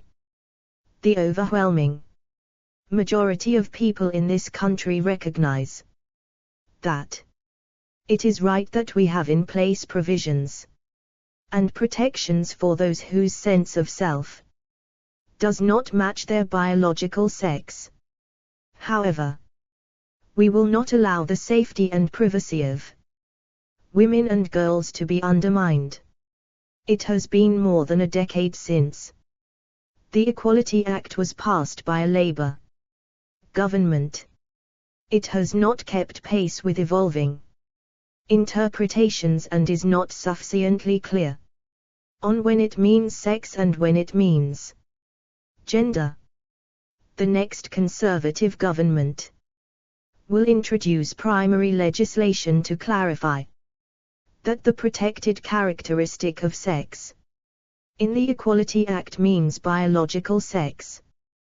This will guarantee that single-sex services and single-sex spaces can be provided, for example in healthcare and sports settings, to ensure women and girls are protected.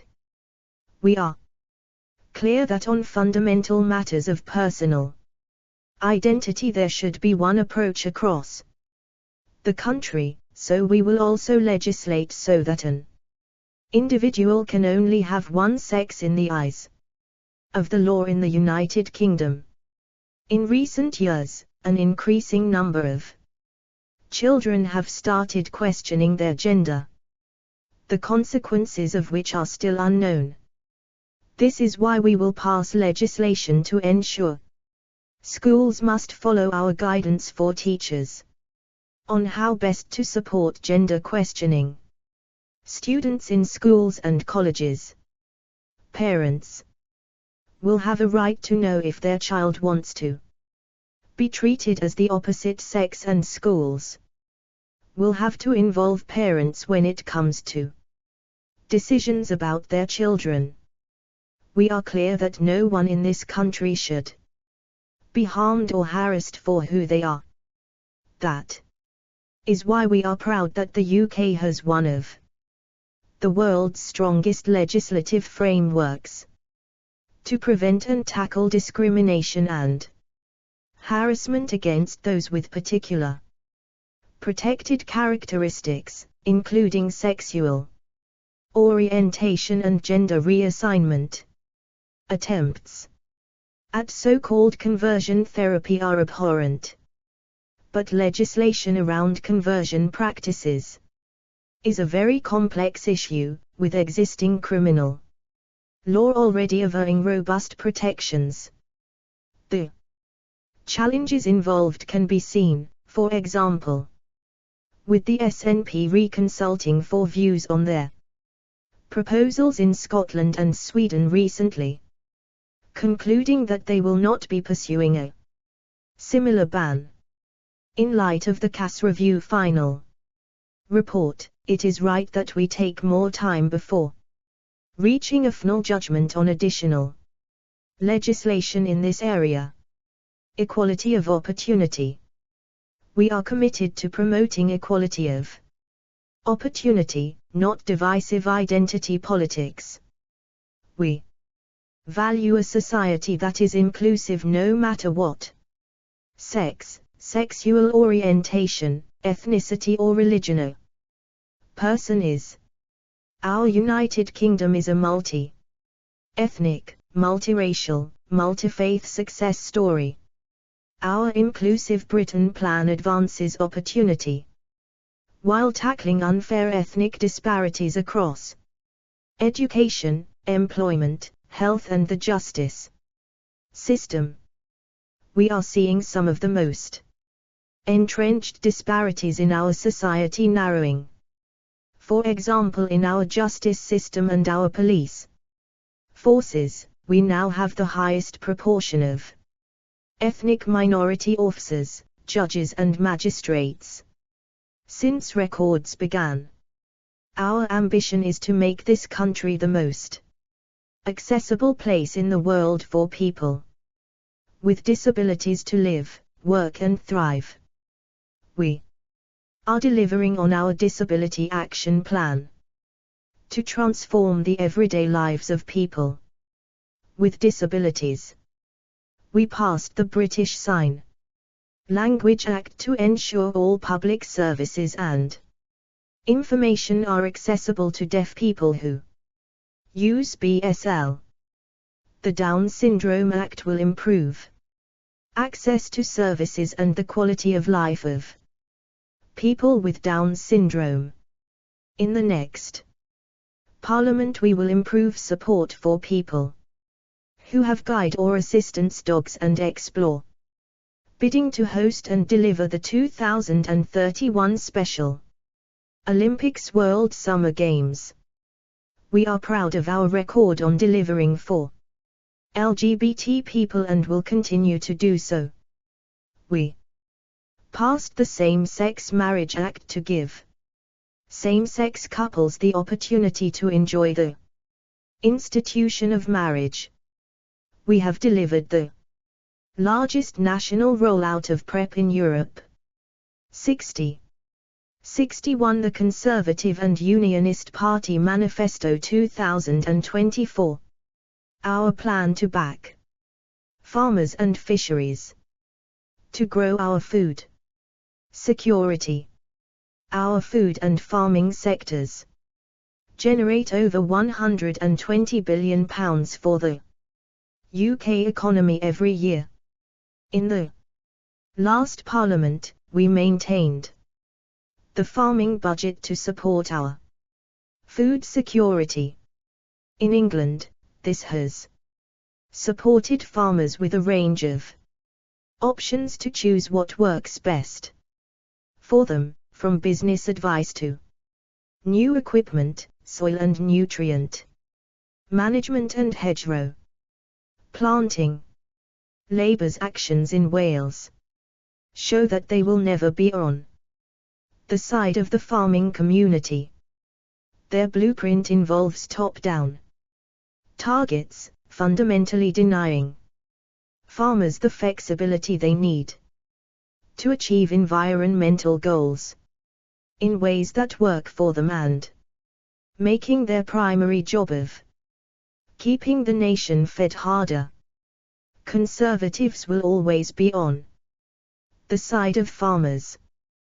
To continue backing our farmers, we will increase the UK-wide farming budget by £1 billion over the Parliament, ensuring it rises by inflation in every year. Farmers will be able to spend every extra penny on grants to boost domestic food production on top of maintaining our approach to environmental land management schemes. In England, nearly half of all farmers have now signed up to schemes, choosing what works best for their business to invest in food security and sustainable agriculture. We will build on work to date to ensure our schemes work for all farmers, from tenants to the uplands and beyond. Continue to ring-fence agricultural funding, so it is passed directly on to farming and rural communities in Scotland, Wales and Northern Ireland, alongside a new UK-wide £20 million Farming Innovation Fund. Introduce a legally binding target to enhance our food security. The target will apply UK-wide alongside our UK Food Security Index, the FRST of its kind, helping us to determine where best to concentrate farming funds. This will also feed into the development of the land use framework, improve public sector procurement to deliver our goal that at least 50% of food expenditure is spent on food produced locally or to higher environmental production standards. Reform our planning system to deliver fast-track permissions for the building of infrastructure on farms, such as glass houses, slurry and grain stores, and small-scale reservoirs. Use our significant investment in R&D to prioritize cutting-edge technology in areas such as fertilizer and vertical farming. Stick to our plan to support the agricultural sector with the labor it needs to maintain our food security, while moving away from the reliance on seasonal migrant labor. With a FVE visa tapered scheme, alongside clear investment in automation and promoting agri-food careers and skills. Always stand up for farmers when negotiating new trade deals. At the 2023 UK Farm to Fork Summit, an event which we will continue every year, we set out our commitments to ensure UK farming is at the heart of UK trade. We will always look for the right deal for farmers. We will continue to support UK agri-food and drink attaches in our embassies abroad, pioneering new markets and new opportunities for our domestic food and drink industry. 62. 63. The Conservative and Unionist Party Manifesto 2024. Championing our fishing sector. We have taken back control of our waters post-Brexit and will continue to back our fishing sector to feed the nation, build long-term sustainability, and grow coastal businesses from Shetland to Cornwall. In 2024, we secured quotas worth over £970 million for UK fishermen.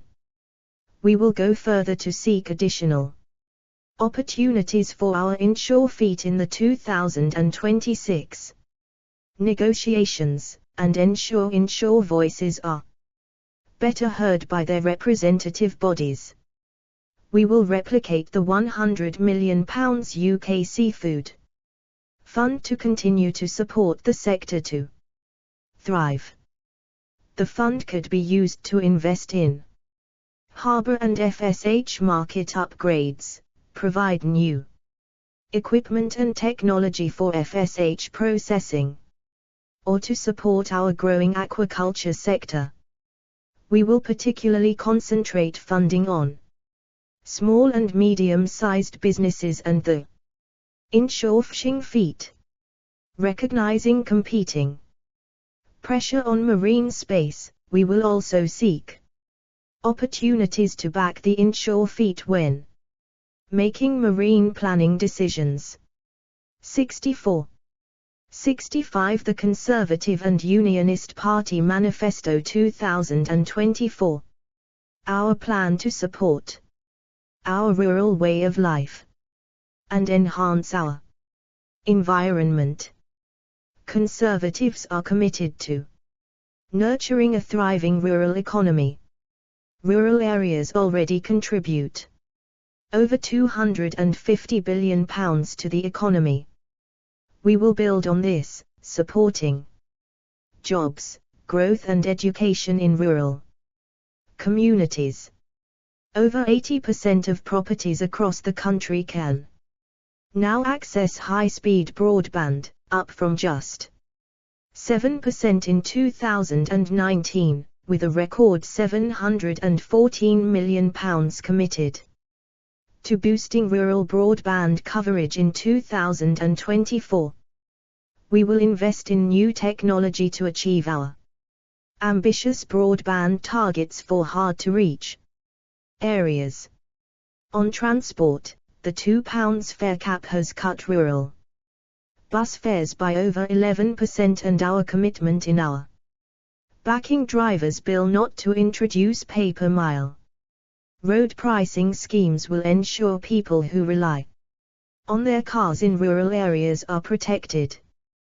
We will do more to boost the availability of affordable housing for local people in rural areas. We will ensure rural exception sites support local people into home ownership and create a dedicated task force in Homes England to deliver on the mission set out in their rural housing statement to invest in regeneration and building high-quality homes. We will ensure councils have the powers they need to manage the uncontrolled growth of holiday lets, which can cause nuisance to residents and a broader hollowing out of communities.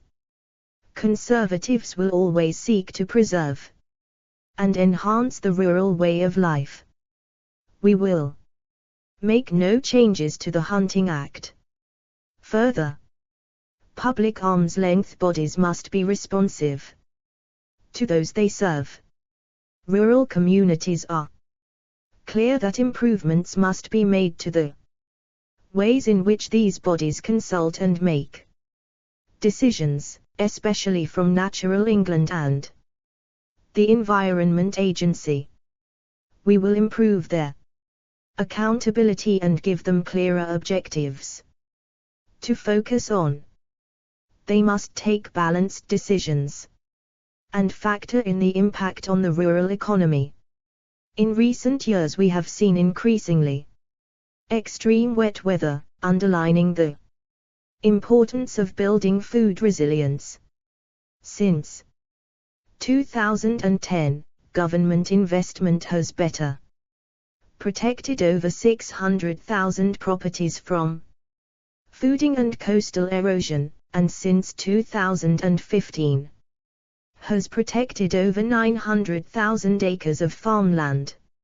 In 2020, we announced a doubling of capital funding into food defences in England to a record £5.6 billion over 2021 to 2027. We will maintain this record fooding funding to continue to protect homes, farms and businesses. This will work alongside the Flood Recovery Framework and Farming Recovery Fund to directly support communities, businesses and farmers affected by flooding. enhancing nature and protecting our environment. Our beautiful countryside, coastline, woods, and rivers are a crucial part of what makes our country so special. We are committed to leaving the environment in a better state for future generations. We introduced our landmark Environment Act, including ambitious targets to halt nature's decline by 2030 and biodiversity net gain, a world-leading scheme to deliver greener new development. We led international efforts to protect our oceans and seas, building on the success of the Blue Belt program, which protects an area of ocean the size of India. We will consult UK overseas territories on opportunities to expand it further. We will continue with our moratorium on deep sea mining and will ratify the Global Oceans Treaty early in the next Parliament. We have prioritized animal welfare, passing legislation to protect pets from harm whilst ensuring owners are responsible and cracking down on dangerous dogs such as XL bullies.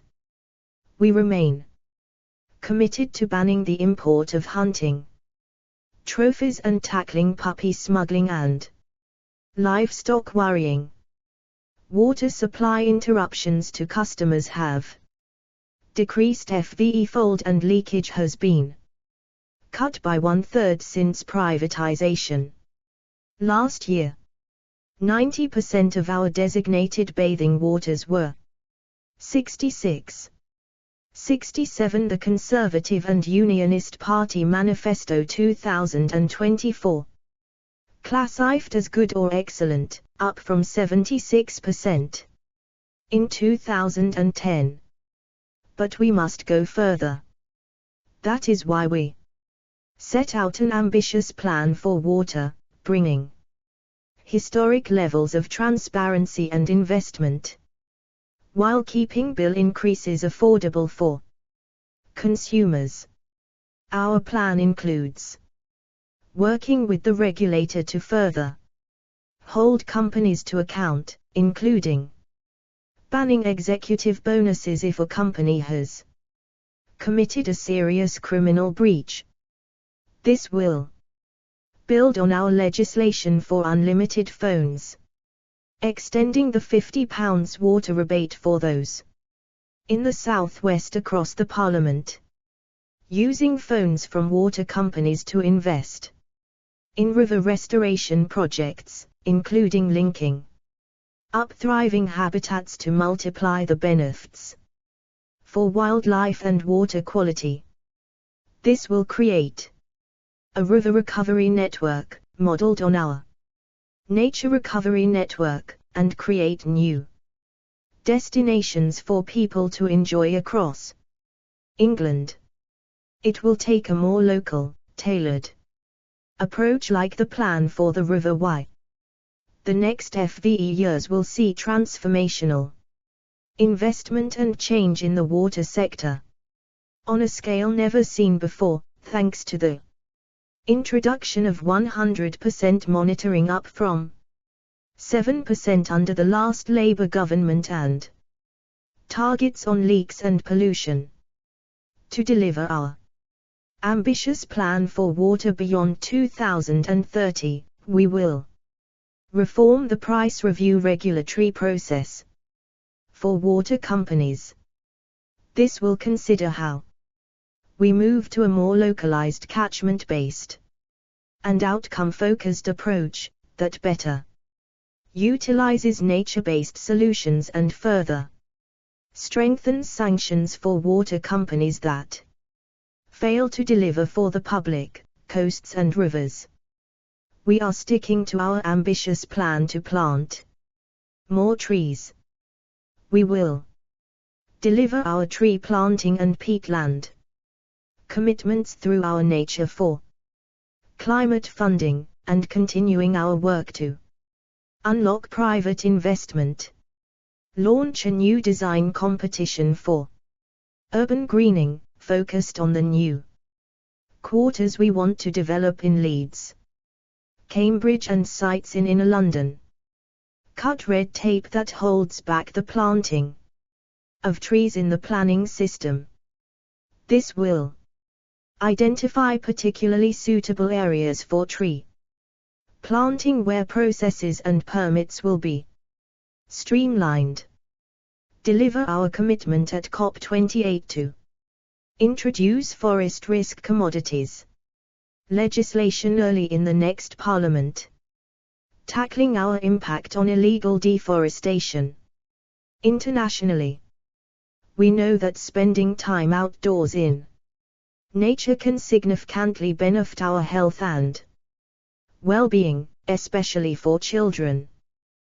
That is why we set an ambitious commitment for everyone to have access to nature within 15 minutes walk of where they live. To deliver this, we will designate our 11th national park alongside investing to improve existing national parks and protected landscapes.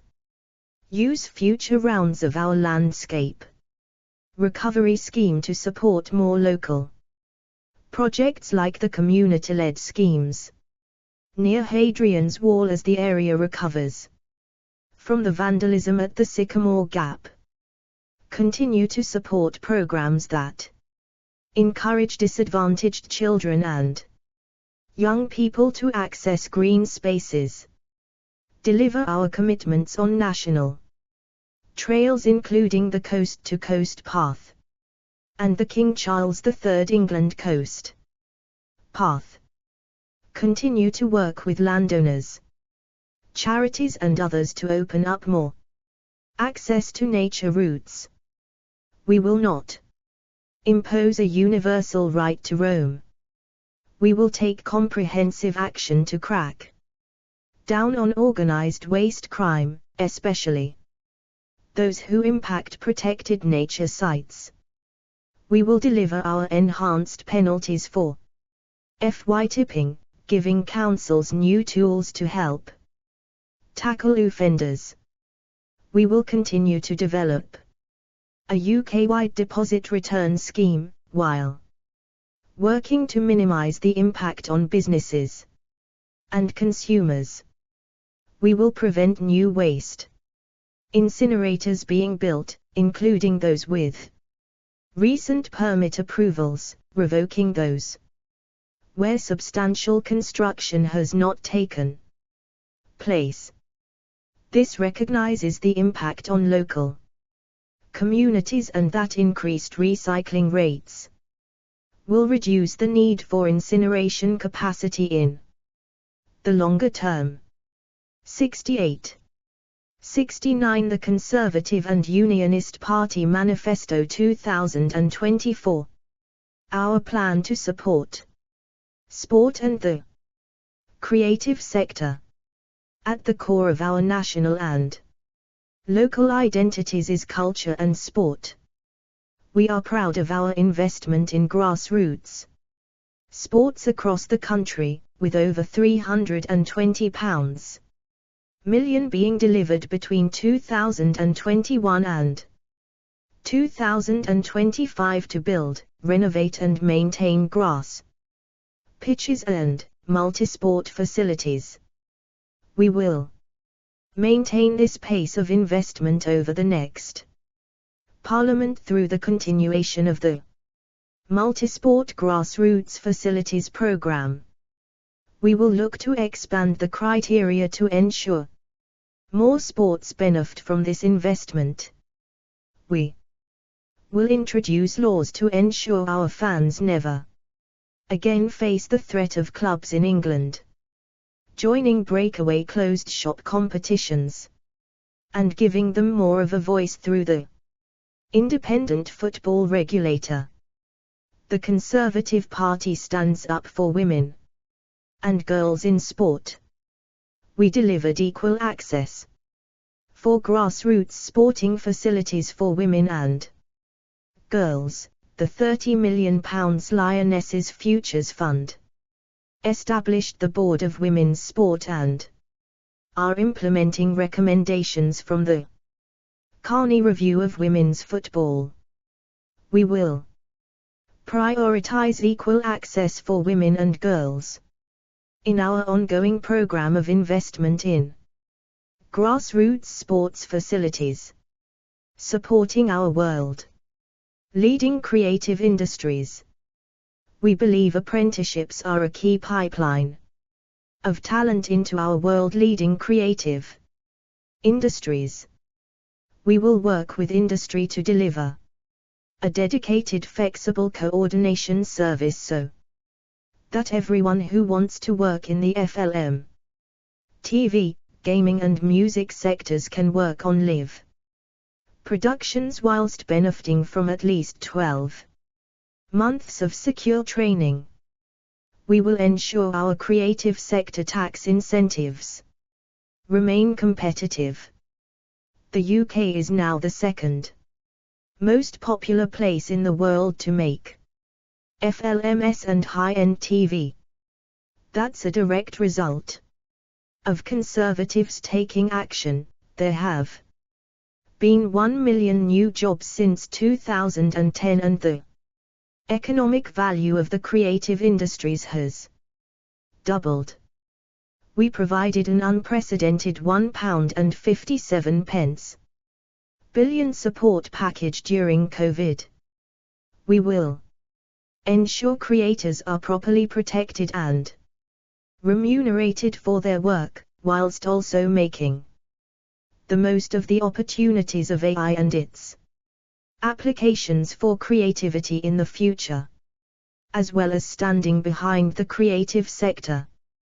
We have also stood behind our pubs and hospitality businesses, prioritizing them for business rates relief and freezing alcohol duty. But, in parts of the country, hospitality and particularly our nighttime economy is in decline. In Wales, Labour have hiked taxes on business by axing tax relief. In London, despite the high-profile hiring of a nightclub by the Labour mayor, over 3,000 pubs, bars and nightclubs have closed in the capital since March 2020. We will turn this around by launching a review of the nighttime economy in England, looking at how to reverse the decline in pubs and clubs and how to make our towns and cities great places to go out. The BBC should represent the perspectives of the entire nation with diversity of thought, accuracy and impartiality as its guiding principles. We will carefully consider the findings of the funding review ahead of the next Royal Charter and ensure it upholds these principles. We will introduce a new complaints process for the BBC so the BBC does not mark its own homework. The Conservative Party is a strong defender of freedom of speech and freedom of the press. We oppose state regulation and control of the press, including any attempt to bring forward legislation to or reopen the Royal Charter on self-regulation of the press. We were proud to deliver the Freedom of Speech Act to protect free speech and open debate in our universities. 71 The Conservative and Unionist Party Manifesto 2024. Our plan to strengthen the United Kingdom. In recent years, each part of the UK has worked together to tackle shared challenges.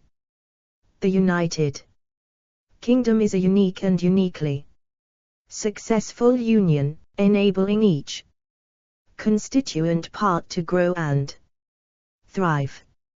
As the Conservative and Unionist Party, we are committed to supporting our union and continuing to deliver for people across the UK. During the 25th anniversary year of devolution, we celebrate the progress which has been made and the relationships which have been built. We are focused on working together to deliver for people across the UK, including maintaining meaningful intergovernmental relations. Since the initial devolution settlements, significant further powers have been devolved to Holyrood, Cardiff Bay and Stormont. We believe governments in Scotland, Wales and Northern Ireland now have the right balance of powers to deliver for people there. As powers have been transferred, it has become more important than ever that the devolved governments are held responsible for their performance. To support this, we will legislate to deliver comparable data across the UK so the performance of public services can be accurately compared. We support greater accountability within the devolved parliaments and centralisation within Scotland, Wales and Northern Ireland to ensure decisions are made as close to the communities they serve as possible. Devolved governments should be focused on utilising the powers they have to deliver on people's priorities, and we will continue to oppose attempts to distract from these with constitutional wrangling. We will relentlessly protect the UK's internal market, securing Northern Ireland's place in it, and protecting consumers and businesses from unnecessary trade barriers. Intra-UK trade is worth £190 billion, and to boost this, we have legislated to guarantee unfettered access for goods from Northern Ireland to the rest of the UK and will establish a new Intertrade UK body to promote trade within the United Kingdom. The UK Internal Market Act ensures businesses can sell goods and provide services freely across the UK. Levelling up across the UK, delivering for people right across the country, requires joint working between the UK and devolved governments as well as local partners.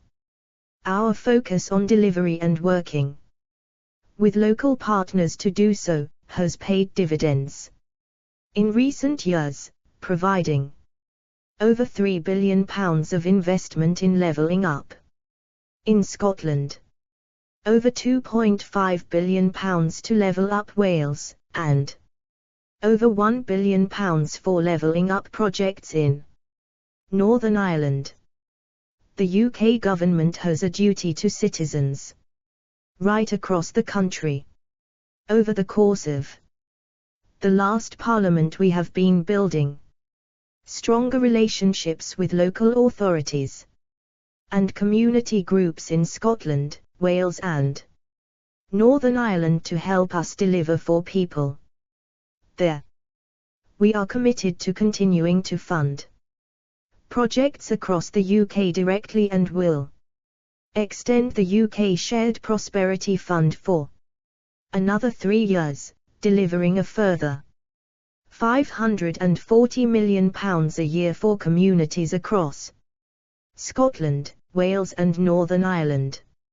Expand the long-term plan for towns, supporting a further 9 towns in Scotland, Wales and Northern Ireland with £20 million endowments to make long-term improvements over 10 years. Maintain the community ownership fund for another 3 years, enabling community groups across Scotland, Wales. 72. 73. The Conservative and Unionist Party Manifesto 2024 and Northern Ireland to continue accessing funding to save community assets which are at risk of being lost. Continue the multisport grassroots facilities programme throughout the next Parliament so sports facilities in Scotland, Wales and Northern Ireland can access vital investment.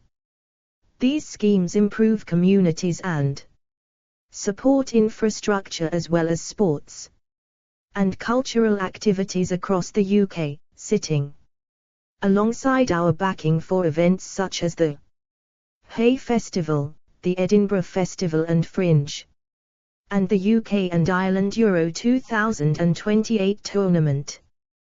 We will support free ports and investment zones in Scotland and Wales, delivering jobs and investment from the Cromarty Firth to Port Talbot, and establish an enhanced investment zone in Northern Ireland.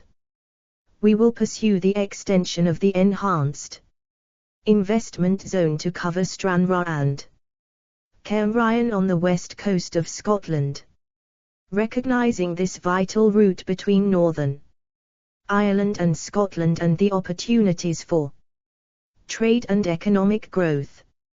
Our Islands Forum will also continue to bring together island communities from across the UK to consider and identify solutions to their unique needs. Scotland.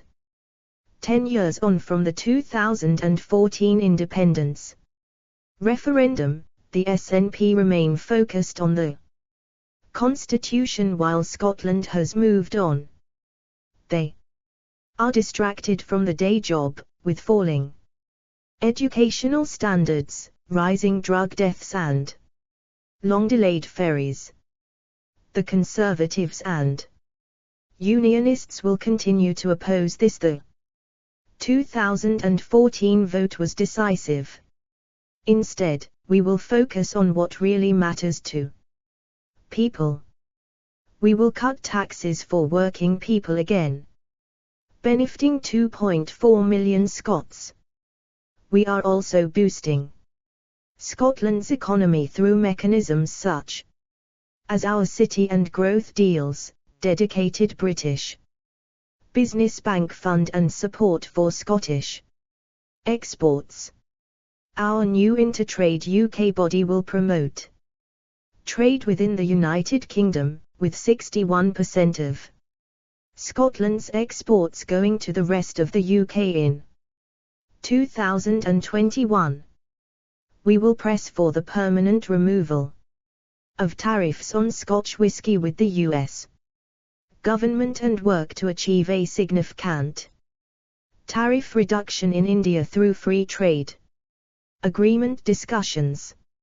Scottish businesses will also continue to benefit from measures including tax reliefs for creative industries, support for small businesses and entrepreneurs, and the Global Britain Investment Fund. We will prioritise our energy security. We have already put the Energy Security Investment Mechanism into legislation, ensuring the energy profits levy will end when oil and gas prices fall below a threshold. We will bring legislate to require annual oil and gas licensing rounds and maintain investment allowances for the oil and gas sector while supporting renewable technologies.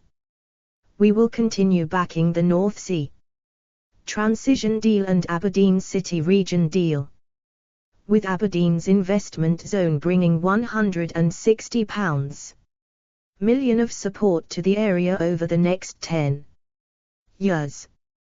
We will focus on supporting Scotland's workforce transition to new industries such as carbon capture, offshore wind, hydrogen, and tidal, including by providing £15 million to support the Energy Transition Zone skills programs. We will continue laying the groundwork for nuclear projects to be taken forward in Scotland to deliver cheaper, cleaner, and more secure energy. We will support Scotland's fishing and farming industries. We have extended the Seasonal Agricultural Workers Scheme until 2029, introduced a new UK-wide food security index and will increase the UK-wide farming budget by £1 billion over the next Parliament, ensuring the ring-fenced amount provided to the Scottish Government rises by inflation each year. We will use powers in the Scotland Act to require the Scottish Government to provide annual reports on how this funding is being utilised and work with them to put a UK-wide food security target into law. We will establish a UK Farming Innovation Fund to deliver grants for innovative agricultural projects directly to farmers in Scotland, promoting economic development in rural areas. Only the Conservatives and Unionists will support Scotland's fishing communities, with a further £100 million for the UK Seafood Fund to support small businesses and ensure feeds, and a steadfast commitment to taking back control of our waters, negotiating the best quotas possible and remaining out of the hated common fisheries policy.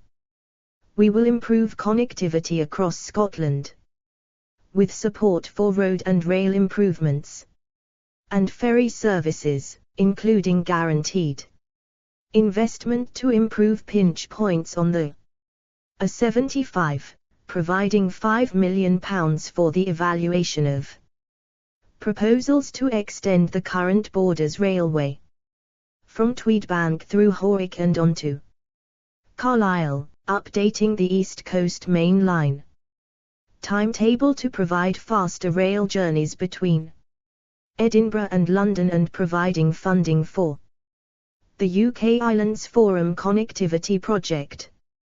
Wales. The Labour Welsh Government have let standards slide across crucial public services, while focusing on policies people in Wales do not want, from putting more politicians in the Senedd to implementing a blanket 20 miles per hour speed limit across Wales and banning new road building. By contrast, the Conservatives and Unionists are delivering for Wales by cutting taxes, again for 1.2 million working people in Wales, and making investments in industry, local communities and infrastructure. And we want to go further. To improve connectivity across Wales, we'll provide match funding to the Welsh Government to reconsider the M4 Relief Road and third Menai crossing options, as well as wider improvements to the A55 and the A483 around Wrexham. We will provide funding to Monmouthshire Council to develop plans for a Chepstow bypass and prioritise the Pant Lanimonique bypass. As a result of our decision to cancel the second phase of HS2 and invest the savings into local transport projects, we can commit £1 billion for the electrification of the North Wales Main Line and ensure Wales starts receiving Barnet consequentials for the projects funded from HS2 savings in England. We will fund rail upgrades at Paidyswood to unlock the potential for wider improvements on the Borderlands Line and facilitate the electrification of the North Wales Main Line. We will prioritise development of the Pencode level crossing and progressing work on the South Wales Main Line to deliver new stations and services.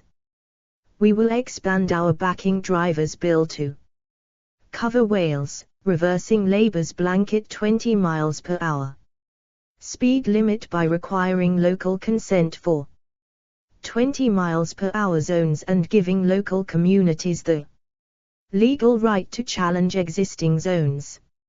74. 75. The Conservative and Unionist Party Manifesto 2024.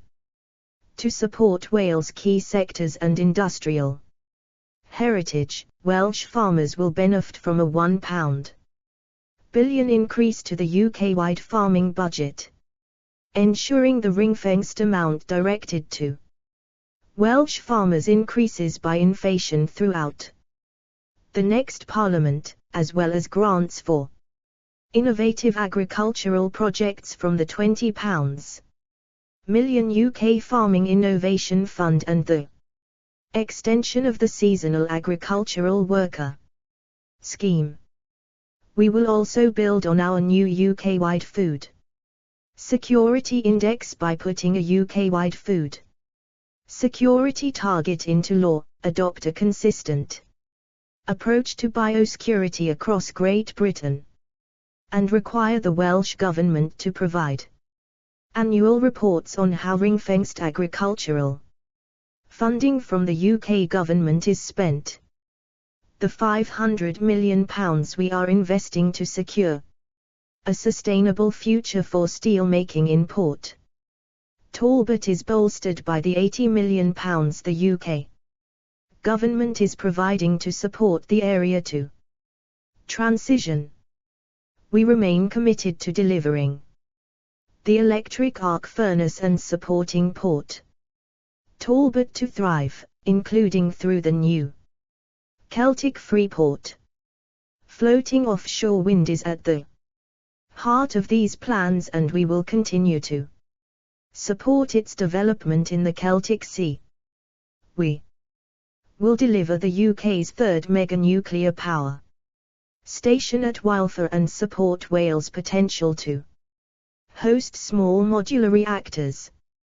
To strengthen Wales' public services, we will put an additional neighbourhood police officer in every community across Wales, restore trust in policing and introduce tougher sentencing to make Wales safer. Improving the comparability of data across the UK will ensure the current Labour Welsh Government are held to account for their performance running Wales schools and hospitals.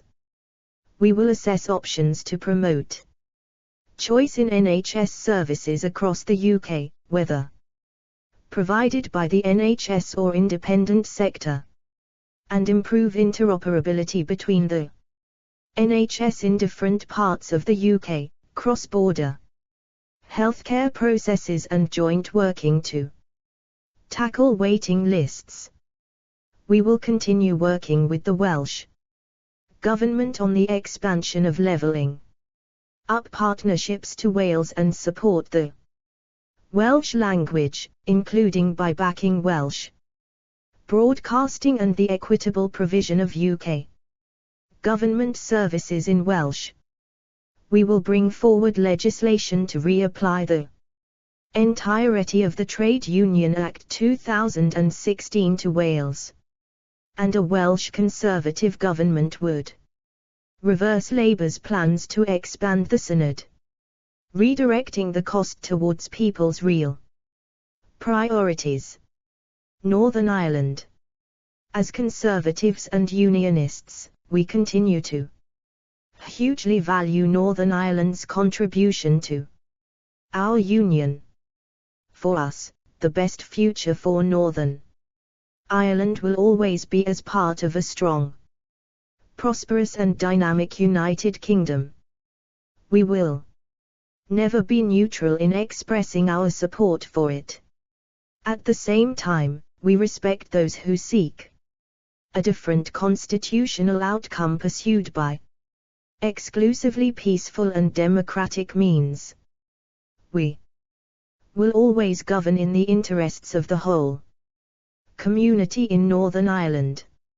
Our aim is to build a Northern Ireland where politics works, the economy grows and society is stronger and more united. Our commitment to the 1998 Belfast, Good Friday Agreement in all its parts remains unwavering. Fundamental to the agreement is the consent principle that there can be no change to the constitutional status of Northern Ireland without the support of a majority of those who live there. Conservatives will always uphold the democratic wishes of the people of Northern Ireland. We are committed to supporting Northern Ireland's communities and economy to thrive.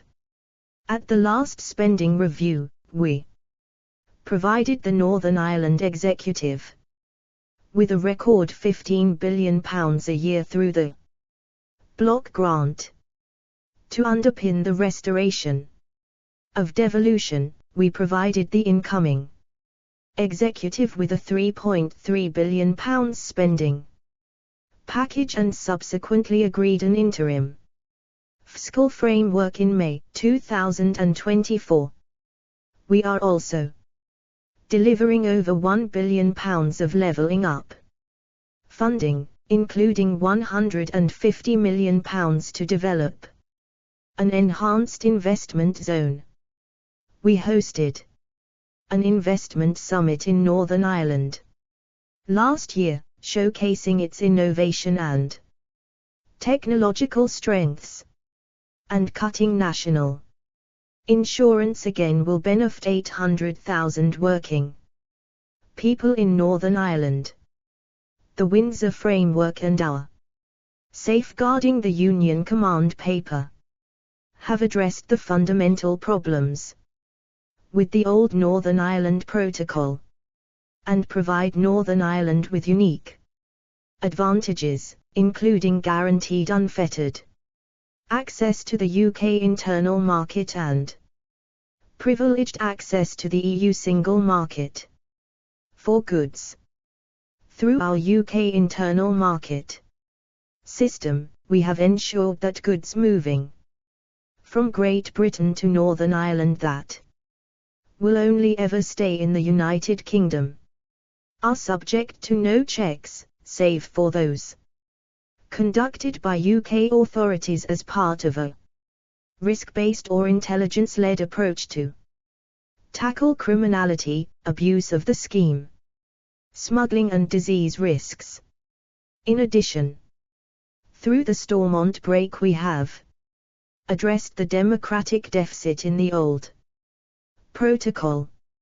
A Conservative government will faithfully implement all its commitments in the Windsor Framework and the Command Paper, including those measures to strengthen Northern Ireland's place in the Union.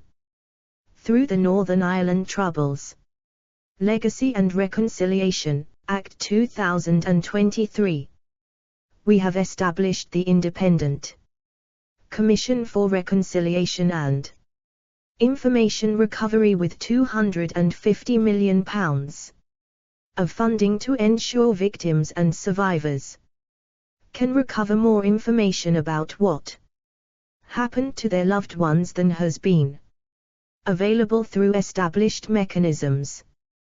We will continue to implement this legacy legislation and support the Commission with the aim of providing more answers to those that want them and helping society to move forward.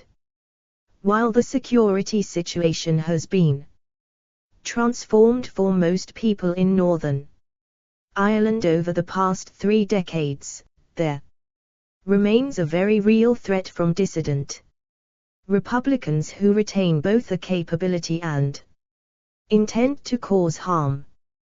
We will always give our fullest possible support to the police service of Northern Ireland and other agencies for the vital work they do to keep people safe and secure. We will continue our efforts to end all forms of paramilitary activity for good. 76. The Conservative and Unionist Party Manifesto 2024.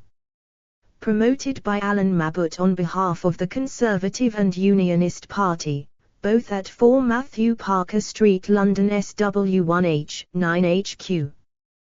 Printed by Paragon, Park House, lower ground floor, 16 to 18 Finsbury Circus, London, EC2M 7EB.